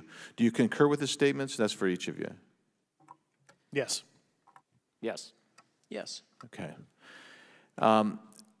Now, having said that, I'm going to take you to specific instances around the Phoenix Valley, because that's where I live. And in '97, we had the famous Phoenix Light case. I don't know if any of you are familiar with that. There were two things that went along with that, and the explanation was military training range off Luke and the Barry Goldwater Range. Do you know anything different other than the official explanation of those lights? Only what's in the public vernacular about it. That was outside the scope of my duties. And if we wanted to, just my question along with my colleague from New York, Ms. Ocasio-Cortez, if we wanted to find out more about that, where would we go to find the files, and who would we address?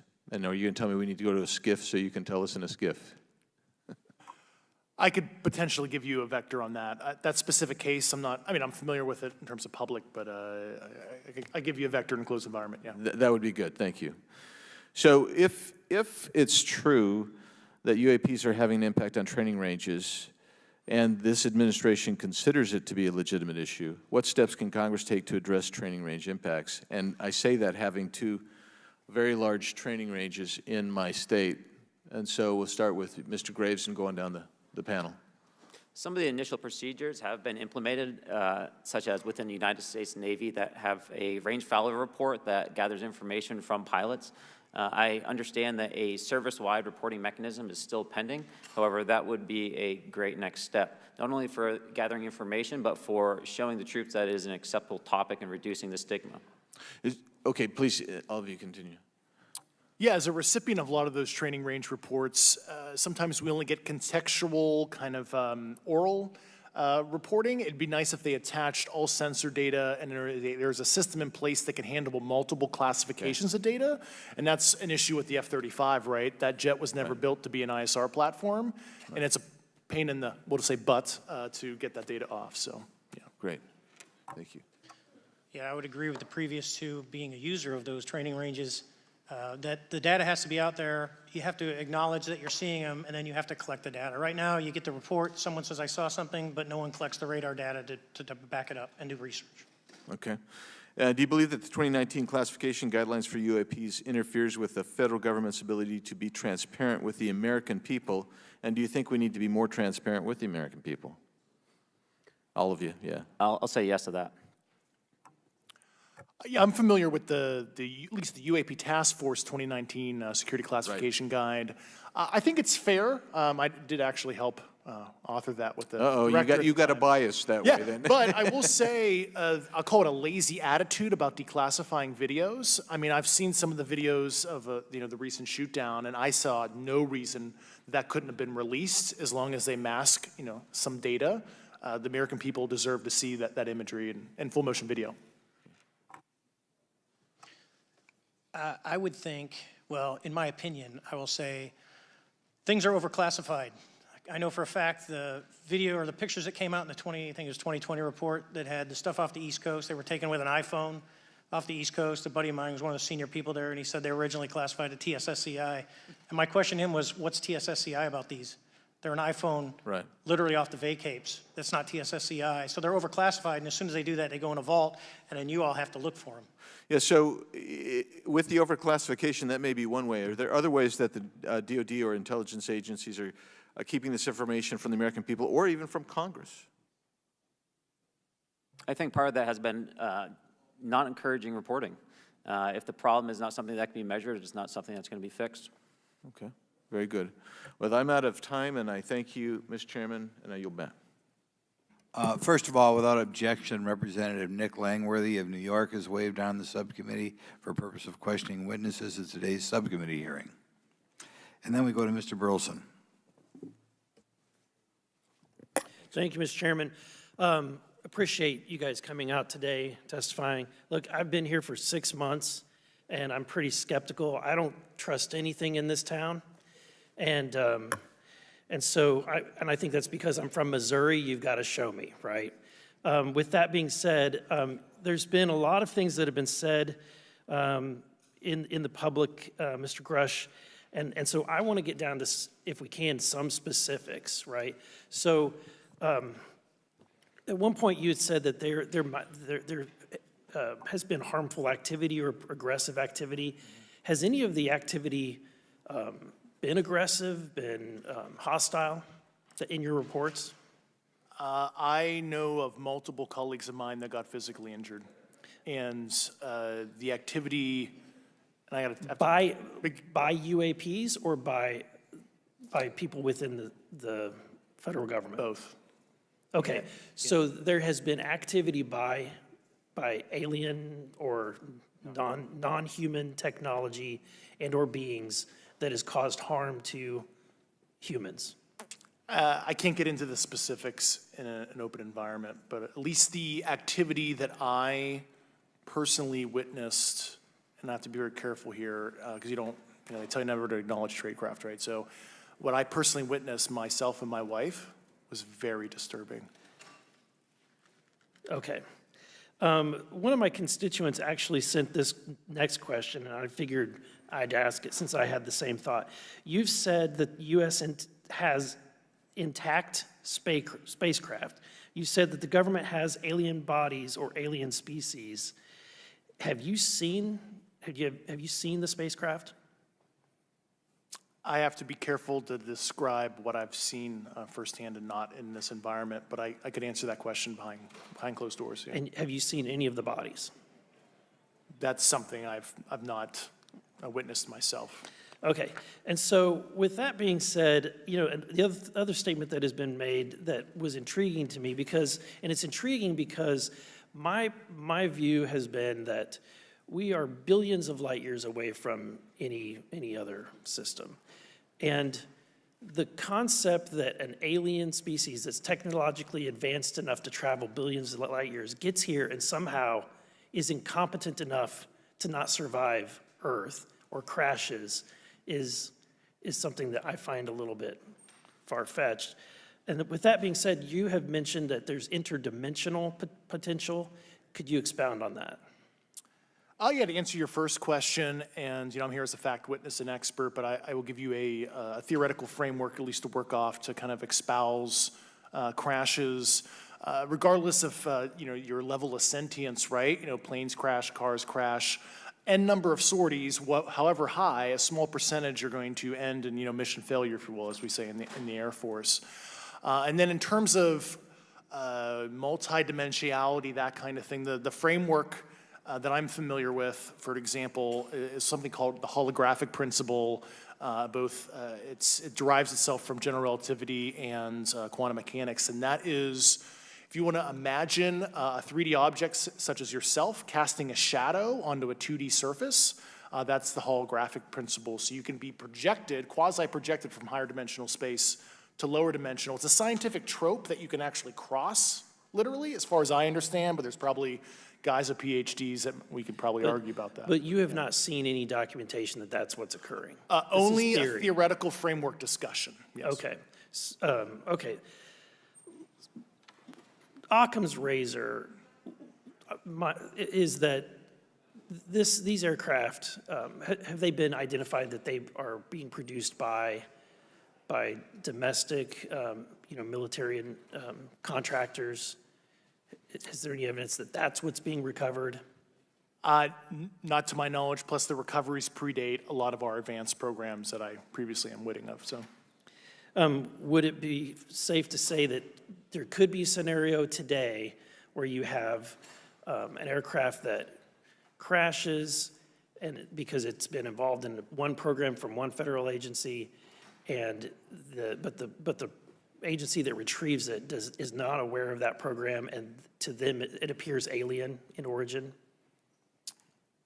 I mean, that's a hypothetical situation. I'm not aware of any historical situation that would match that you described, so. You're not aware, it has not happened that you're aware of? That I'm aware of. Thank you, Mr. Chairman, I yield back.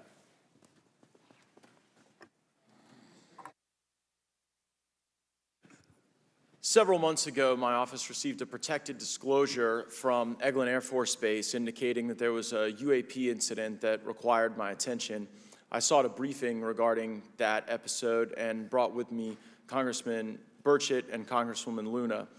We asked to see any of the evidence that had been taken by flight crew in this endeavor and to observe any radar signature as well as to meet with the flight crew. We were not afforded access to all of the flight crew.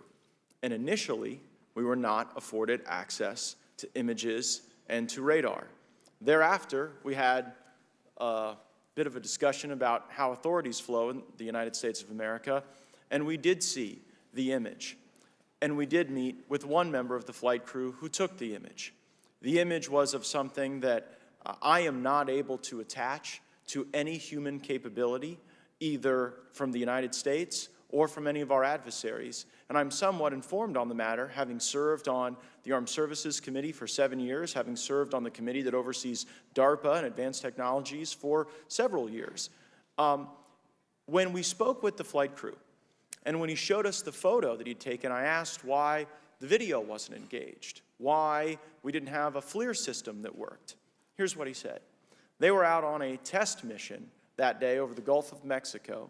And when you're on a test mission, you're supposed to have clear airspace. Not supposed to be anything that shows up.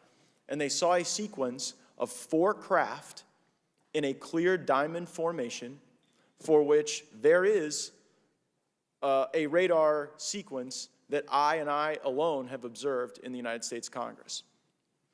One of the pilots goes to check out that diamond formation and sees a large floating, what I can only describe as an orb. Again, like I said, not of any human capability that I'm aware of. And when he approached, he said that his radar went down, he said that his FLIR system malfunctioned, and that he had to manually take this image from one of the lenses, and it was not automated in collection, as you would typically see in a test mission. So I guess I'll start with Commander Fravor.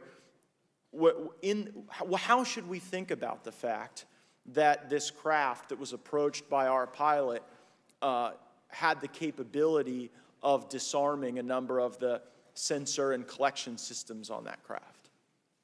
Well, I think this goes to that national security side, and you can go back through history of things showing up at certain areas and disabling our capabilities, which is disheartening. And for us, I mean, like I said, it completely disabled the radar on the aircraft when it tried to do it, and the only way we could see it is passively, which is how he got that image. So I think that's a concern on what are these doing, not only how do they operate, but their capabilities inside to do things like this. And how should we think about 4 craft moving in a very clear formation, equidistant from one another, in a diamond? In all of the phenomenon, perhaps, Mr. Grave, that you've analyzed, have we ever seen multiple craft in a single formation? I have one particular case, and that was during the gimbal incident. The recording on the AT FLIR system shows a single object that rotates. You hear the pilots refer to a fleet of objects that is not visible on the FLIR system, and that was something that I witnessed during the debrief as part of the radar data on the situational awareness page. I would like to add, however, Congressman, there's a small bit of anger, I would say. I would feel that those pilots are still facing that difficulty in reporting this topic, and they don't have the tools to be able to mitigate this issue. It just goes to show how serious this is and why this is such an important issue for our pilots and for our nation. It was stated explicitly to me by these test pilots that if you have a UAP experience, the best thing you can do for your career is forget it and not tell anyone. Because any type of reporting, either above the surface or below the surface, does have a perceived consequence to these people, and that is a culture we must change if we want to get to the truth. Mr. Chairman, I would observe that perhaps as we move forward from this hearing, there are some obvious next steps. Every person watching this knows that we need to meet with Mr. Grush in a secure, compartmentalized facility so that we can get fulsome answers that do not put him in jeopardy and that give us the information we need. Second, I would suggest that the radar images that were collected of this formation of craft out of Eglin Air Force Base, and specifically the actual image taken by the actual flight crew that we can actually validate be provided to the committee, subpoenaed if necessary, so that we're able to track how to get this type of reporting and analysis done in a more fulsome way. That would be my recommendation, humbly, as a guest here of the fine Oversight Committee. I yield back. Ms. Mays? Thank you, Mr. Chairman, and good morning to our witnesses who are testifying today. I want to thank each of you for being here to discuss a topic of grave importance to our national security. Earlier this year, a Chinese spy balloon was shot down off the coast of my home state of South Carolina. Since the Roswell incident in 1947, many Americans have wondered about the dangers of unknown objects crisscrossing our skies, whether these are UAPs or weather phenomena, advanced technology from American, allied, or enemy forces, or something more out of this world. So my first question, I have several questions, and if we can just be quick on these first two, I'm going to ask each of you the same question, and then I'll get to each of you individually. The first one, when you reported your experiences with a UAP, did any of you face any repercussions with your superiors, yes or no? No. No. I've actually never seen anything personally, believe it or not. So. All right. And then do you believe there's an active disinformation campaign within our government to deny existence of UAPs, yes or no? I don't have an answer to that. As previously stated publicly, yes. I think previously with like Project Blue Book, yes, but currently I don't speak for the United States government. Okay, thank you. I have a few questions for Mr. Graves. What percentage of UAP sightings, in your belief, go unreported by our pilots? This is an approximation based off of my personal experience speaking with a number of pilots, but I would estimate we're somewhere near 5% reporting, perhaps. So like 95% basically don't report seeing UAPs? That's just my personal estimate. In the incident off Virginia Beach, do you believe the Navy took the danger to your aircraft seriously after it was reported? Absolutely. A few questions for Mr. Favor. As an expert naval aviator, have you ever seen an object that looked and moved like the Tic Tac UAP? No. Did the Tic Tac UAP move in such a way that defied the laws of physics? The way we understand them, yes. Many dismiss UAP reports as classified weapons testing by our own government, but in your experience as a pilot, does our government typically test advanced weapon systems right next to multi-million-dollar jets without informing our pilots? No, we have test ranges for that. It took over 15 years for your encounter with the Tic Tac to be declassified. Do you feel there was a good reason to prevent lawmakers from having access to this footage? No, I just think it was ignored when it happened, and it just sat somewhere in a file, never got reported. In a drawer. It happens a lot up here. Shocker. Mr. Grush, a couple of questions for you too, sir, this morning. What percentage of UAPs do you feel are adequately investigated by the U.S. government, of the 5% that are reported? I can only speak for my personal leadership over at NGA. I tried to look at every report that came through that I could triage, so. Do you believe that officials at the highest levels of our national security apparatus have unlawfully withheld information from Congress and subverted our oversight authority? There are certain elected leaders that had more information that I'm not sure what they've shared with certain Gang of Eight members or et cetera, but certainly I would not be surprised. Okay. You've stated that the government is in possession of potentially non-human spacecraft. Based on your experience and extensive conversations with experts, do you believe our government has made contact with intelligent extraterrestrials? Something I can't discuss in public setting. Okay, I can't ask when you think this occurred. If you believe we have crashed craft, stated earlier, do we have the bodies of the pilots who piloted this craft? As I've stated publicly already in my News Nation interview, biologics came with some of these recoveries, yeah. Were they, I guess, human or non-human biologics? Non-human, and that was the assessment of people with direct knowledge on the program I talked to that are currently still on the program. And was this documentary evidence, this video, photos, eyewitness? Like, how would that be determined? The specific documentation I would have to talk to you in a skiff about. Gotcha. Okay, so, and you may or may not be able to answer my last question, and maybe we get into a skiff at the next hearing that we have, but who in the government, either what agency, sub-agency, what contractors, who should be called into the next hearing about UAPs, either in a public setting or even in a private setting? And you probably can't name names, but what agencies or organizations, contractors, et cetera, do we need to call in to get these questions answered, whether it's about funding, what programs are happening, and what's out there? I can give you a specific cooperative and hostile witness list of specific individuals that were in those. And how soon can we get that list? I'm happy to provide that to you after the hearing. Super, thank you, and I yield back. Okay, now we have Mr. Langworthy. Is he here? Okay. Thank you very much. I'd like to thank all of the witnesses for being here today to discuss this very unique topic. And I'd like to jump right into my questions, if you don't mind.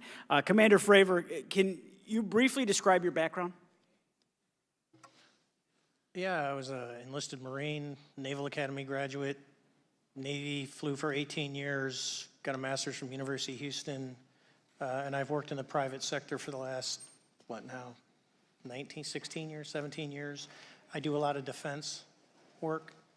So. Really gold-plated credentials.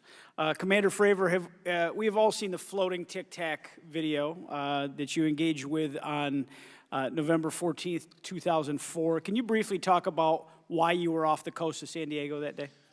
Yeah, we were at a workup with all the battle groups, so we integrate the ships with the carrier, the air wing with the carrier, and we start working. So we were doing an air-to-air defense to hone not only our skills, but those of the USS Princeton when they had been tracking them for 2 weeks. The problem was that there was never manned aircraft airborne when they were tracking them, and this was the first day, and unfortunately, we were the ones airborne and went and saw it.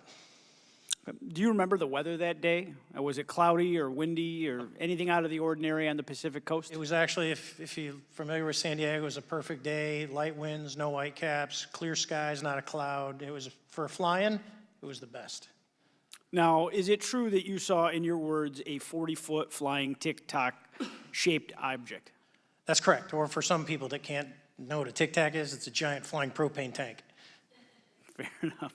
Did this object come up on radar or interfere with your radar or the USS Princeton? The Princeton tracked it, the Nimitz tracked it, the E-2 tracked it. We never saw it on our radars. Our fire control radars never picked it up. The other airplane that took the video did get it on a radar. As soon as it tried to lock it, it jammed the radar, spit the lock, and he rapidly switched over to the targeting pod, which you can do in the F-18.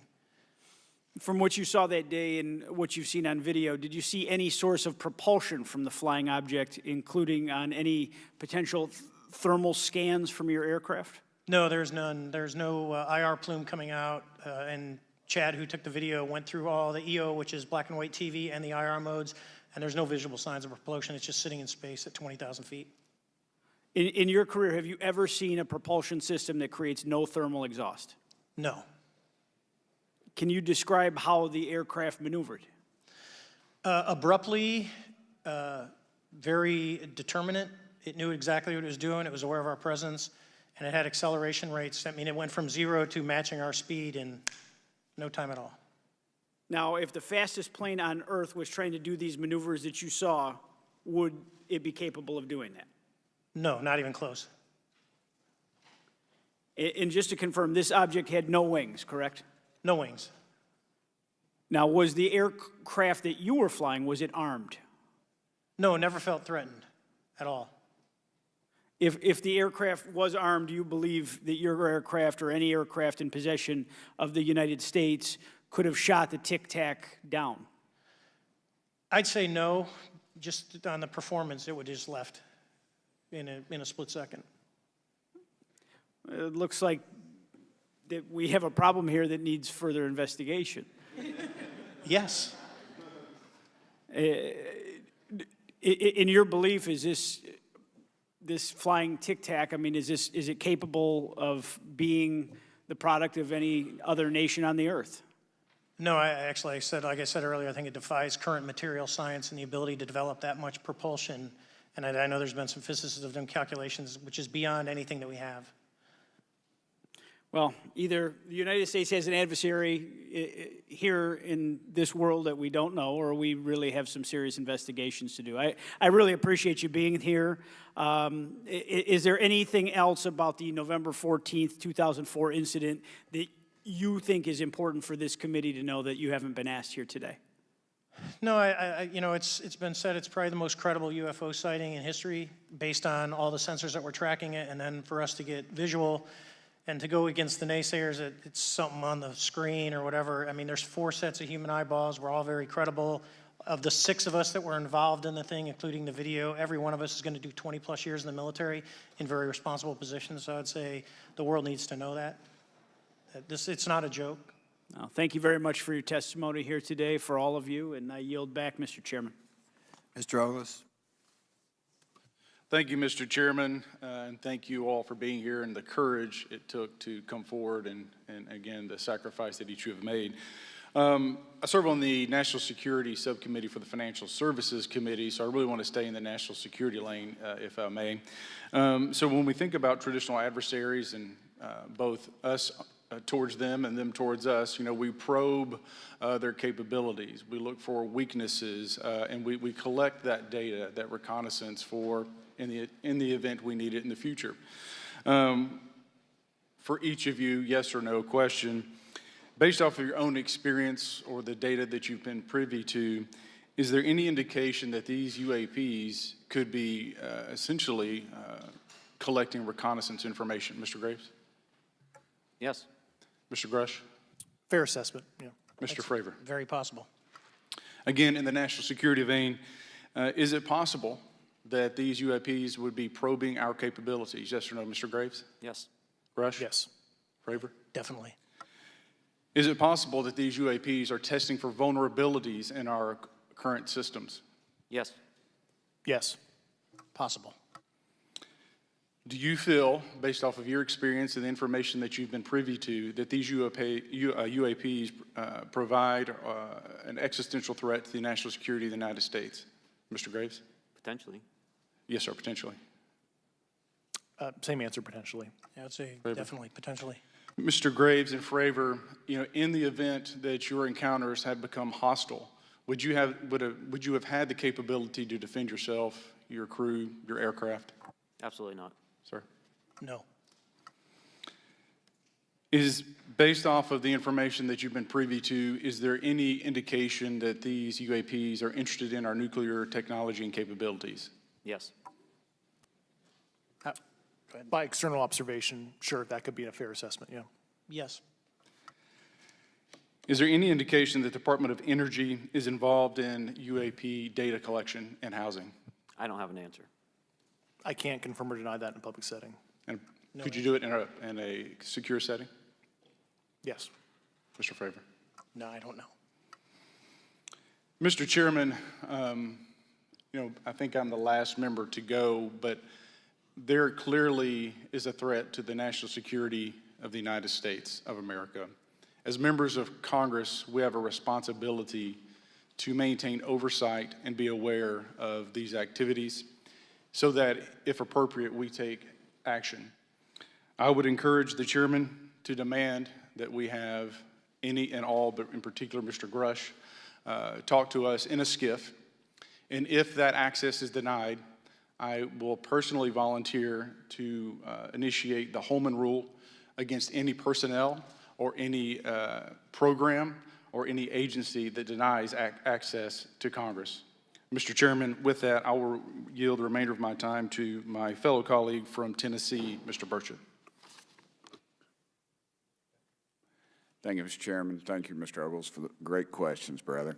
Mr. Grush, I might have asked this before, but I want to make sure. Do you have any personal knowledge of someone who's possibly been injured working on legacy UAP reverse engineering? Yes. Okay. How were they injured?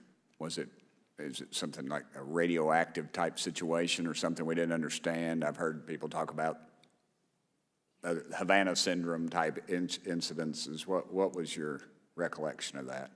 I can't get into specifics, but you could imagine assessing an unknown unknown. There's a lot of potentialities you can't fully prepare for. How do you think we ought to handle UAP whistleblower complaints like yours in the future?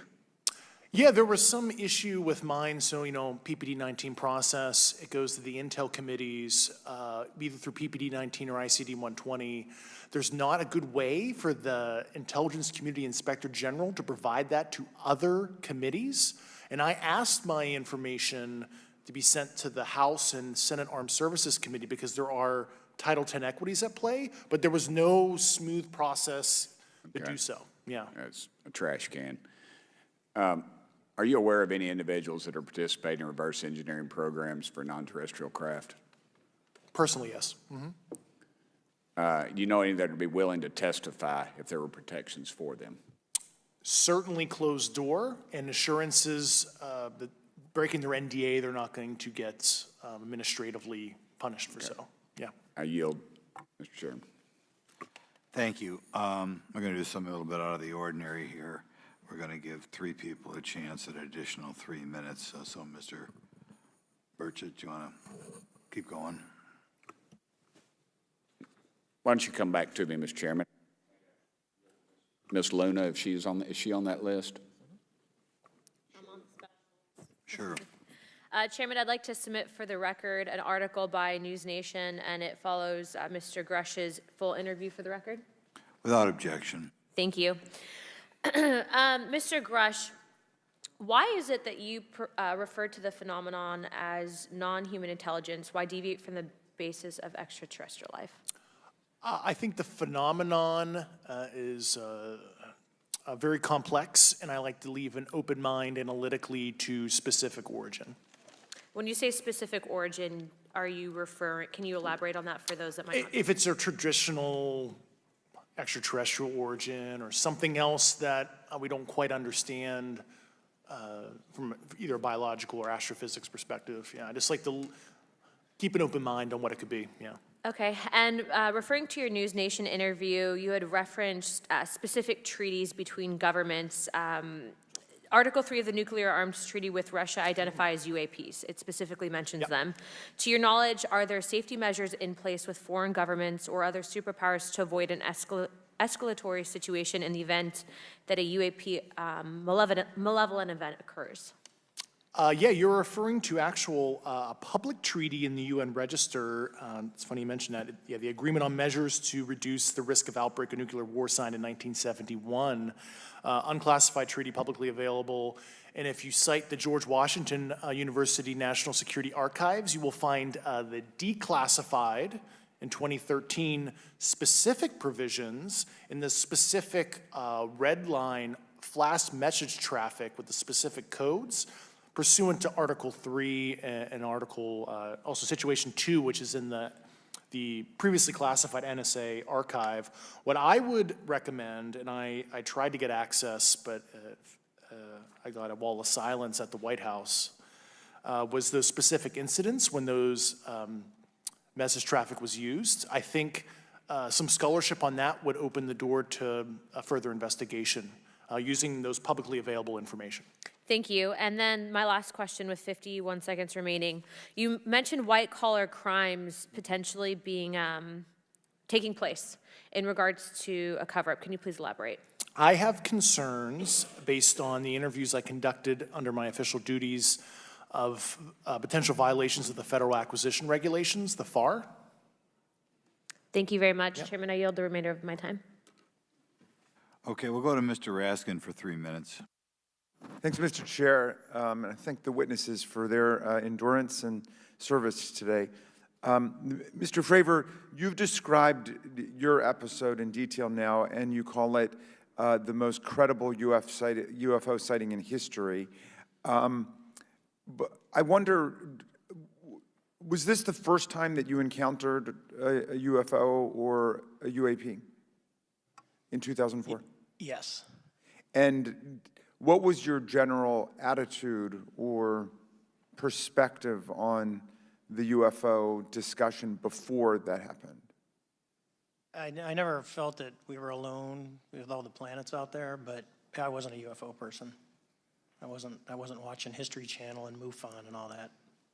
And have you had experiences or encounters since that happened? No. And so have you formed any general conclusions about what you think you experienced then? Yes, I think what we experienced was, like I said, well beyond the material science and the capabilities that we had at the time, that we have currently, or that we're going to have in the next 10 to 20 years. Very good. Mr. Grush, you've been able to answer in great detail on certain questions, and then other things you say you're not able to respond to. Can you just explain where you're drawing the line, and what's the basis for that? Yeah, based on my DOPSR security review and what they've determined that is unclassified. I see. So you're answering any questions that just call upon your knowledge of unclassified questions, but anything that relates to classified matters you're not commenting on in this context? In an open session, but happy to participate in a closed session at the right level, yeah. Okay. And Mr. Graves, you've said that there are dozens of fellow pilots, military pilots. Are there also commercial pilots who've encountered the same kind of sightings that you described before? They are similar. Commercial pilots have less range and less sensors to be able to reach out and look for objects over wide swaths of airspace. And so pilots are seeing them, commercial pilots are seeing them, and they're typically closer, and the range of what they're seeing is pretty large. What is the most vivid, concrete sighting with the naked eye of the objects that you described before, the cube-like objects? Certainly. I think the most vivid sighting of that would have been near midair that we had at the entrance to our working area. One of these objects was completely stationary at the exact entrance to our working areas, not only geographically but also at altitude. So it was right where all the jets are going, essentially on the eastern seaboard. The two aircraft flew within about 50 feet of the object, and that was a very close visual sighting. And you were in one of the aircraft? I was not. I was there when the pilot landed. He canceled the mission after, and I was there. He was in the ready room with all his gear on, with his mouth open, and I asked him what the problem was, and he said he almost hit one of those darn things. He said he was 50 feet away from it? Yes, sir. And his description of the object was consistent with the description you gave us before? A dark gray or a black cube inside of a clear sphere. Inside of a clear sphere? Yes. And with no self-evident propulsion system? No wings, no IR energy coming off of the vehicle, nothing tethering it to the ground, and that was primarily what we were experiencing out there. I'm over time. Thank you very much for your service, and I yield back to you, Mr. Chairman. Very good. Mr. Burchett? Thank you, Mr. Chairman. This is for all three of y'all, starting with Mr. Graves. Why did you come forward on this issue? I came forward because I felt that my colleagues did not have a way to mitigate this safety threat, and I wanted to help them.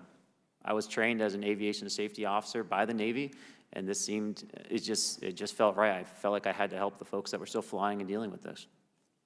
Mr. Grush? Purely a sense of duty. I first swore an oath when I was a cadet 18 years ago, and I still uphold that even out of the uniform. Commander? I was pestered by a friend, and I asked why, and he said, "You're the one person that they can't discredit, and you'll add credibility to the New York Times article." And so after about 6 times, I said, okay. Honest. Yeah. This town isn't made, unfortunately, by people like y'all. We thank y'all. And I do want to also thank the people in the audience and the people that are watching this that can't be, people all over the world that have kept this issue alive. You've endured criticism and derogatory remarks, and we're trying to get to the bottom of it. And so God bless y'all. Thank y'all so much. We really appreciate you guys and gals.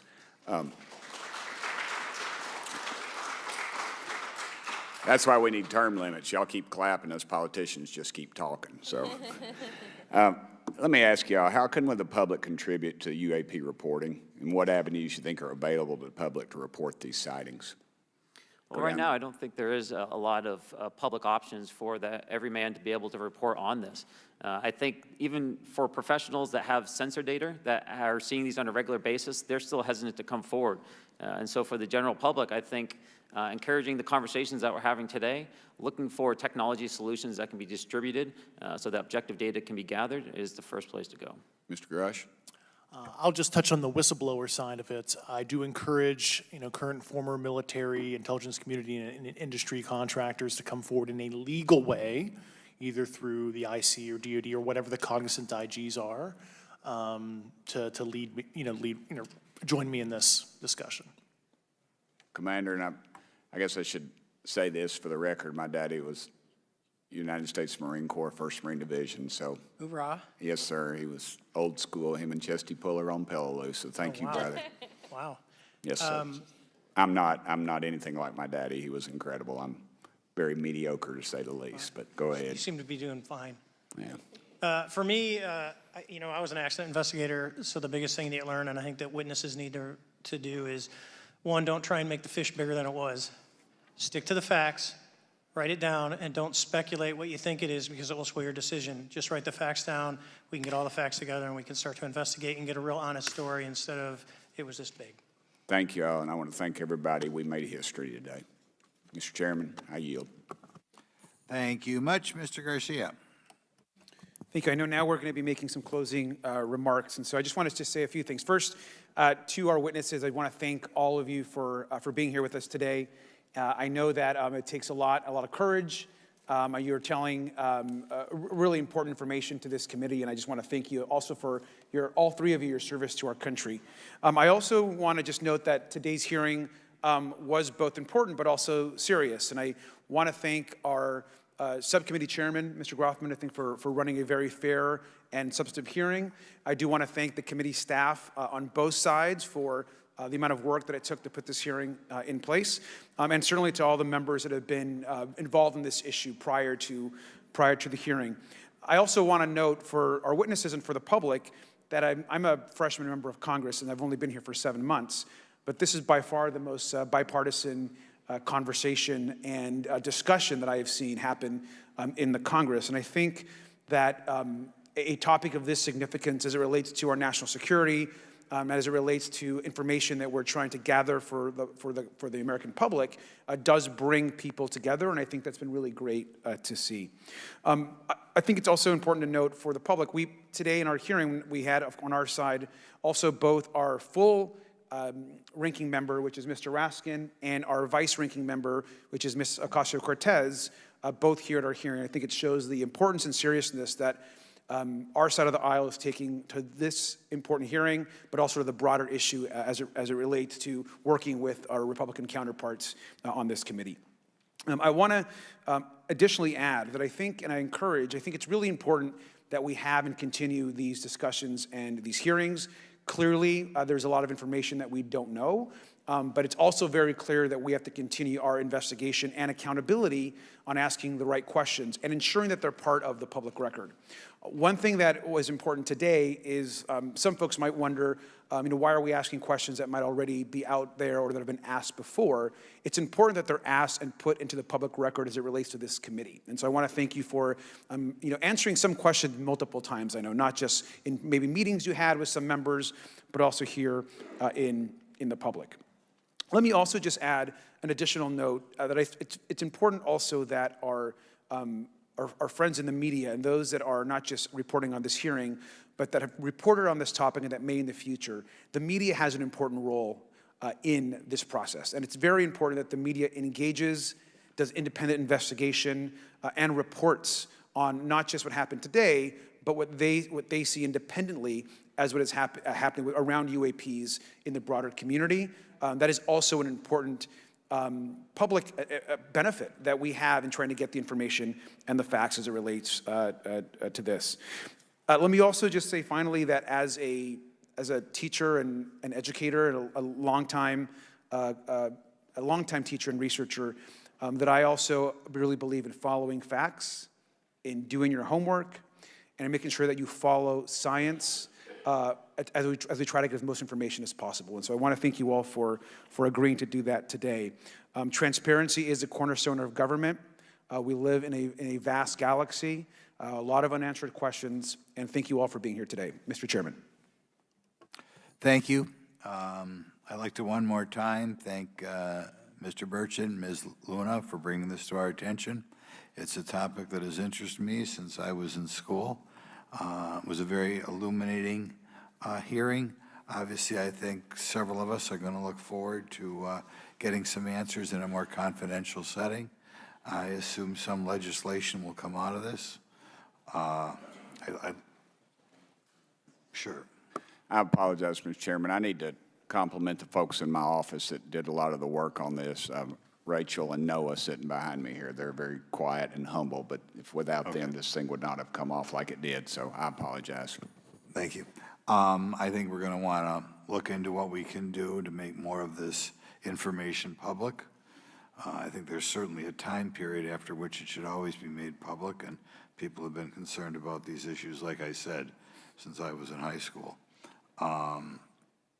But in any event, I'd like to thank everybody who was here, sticking through the entire hearing. Without objection, the members will have 5 legislative days to submit materials and to submit additional written questions for the witnesses, which will be forwarded to the witnesses for their response. If there's no further business, without objection, the subcommittee stands adjourned.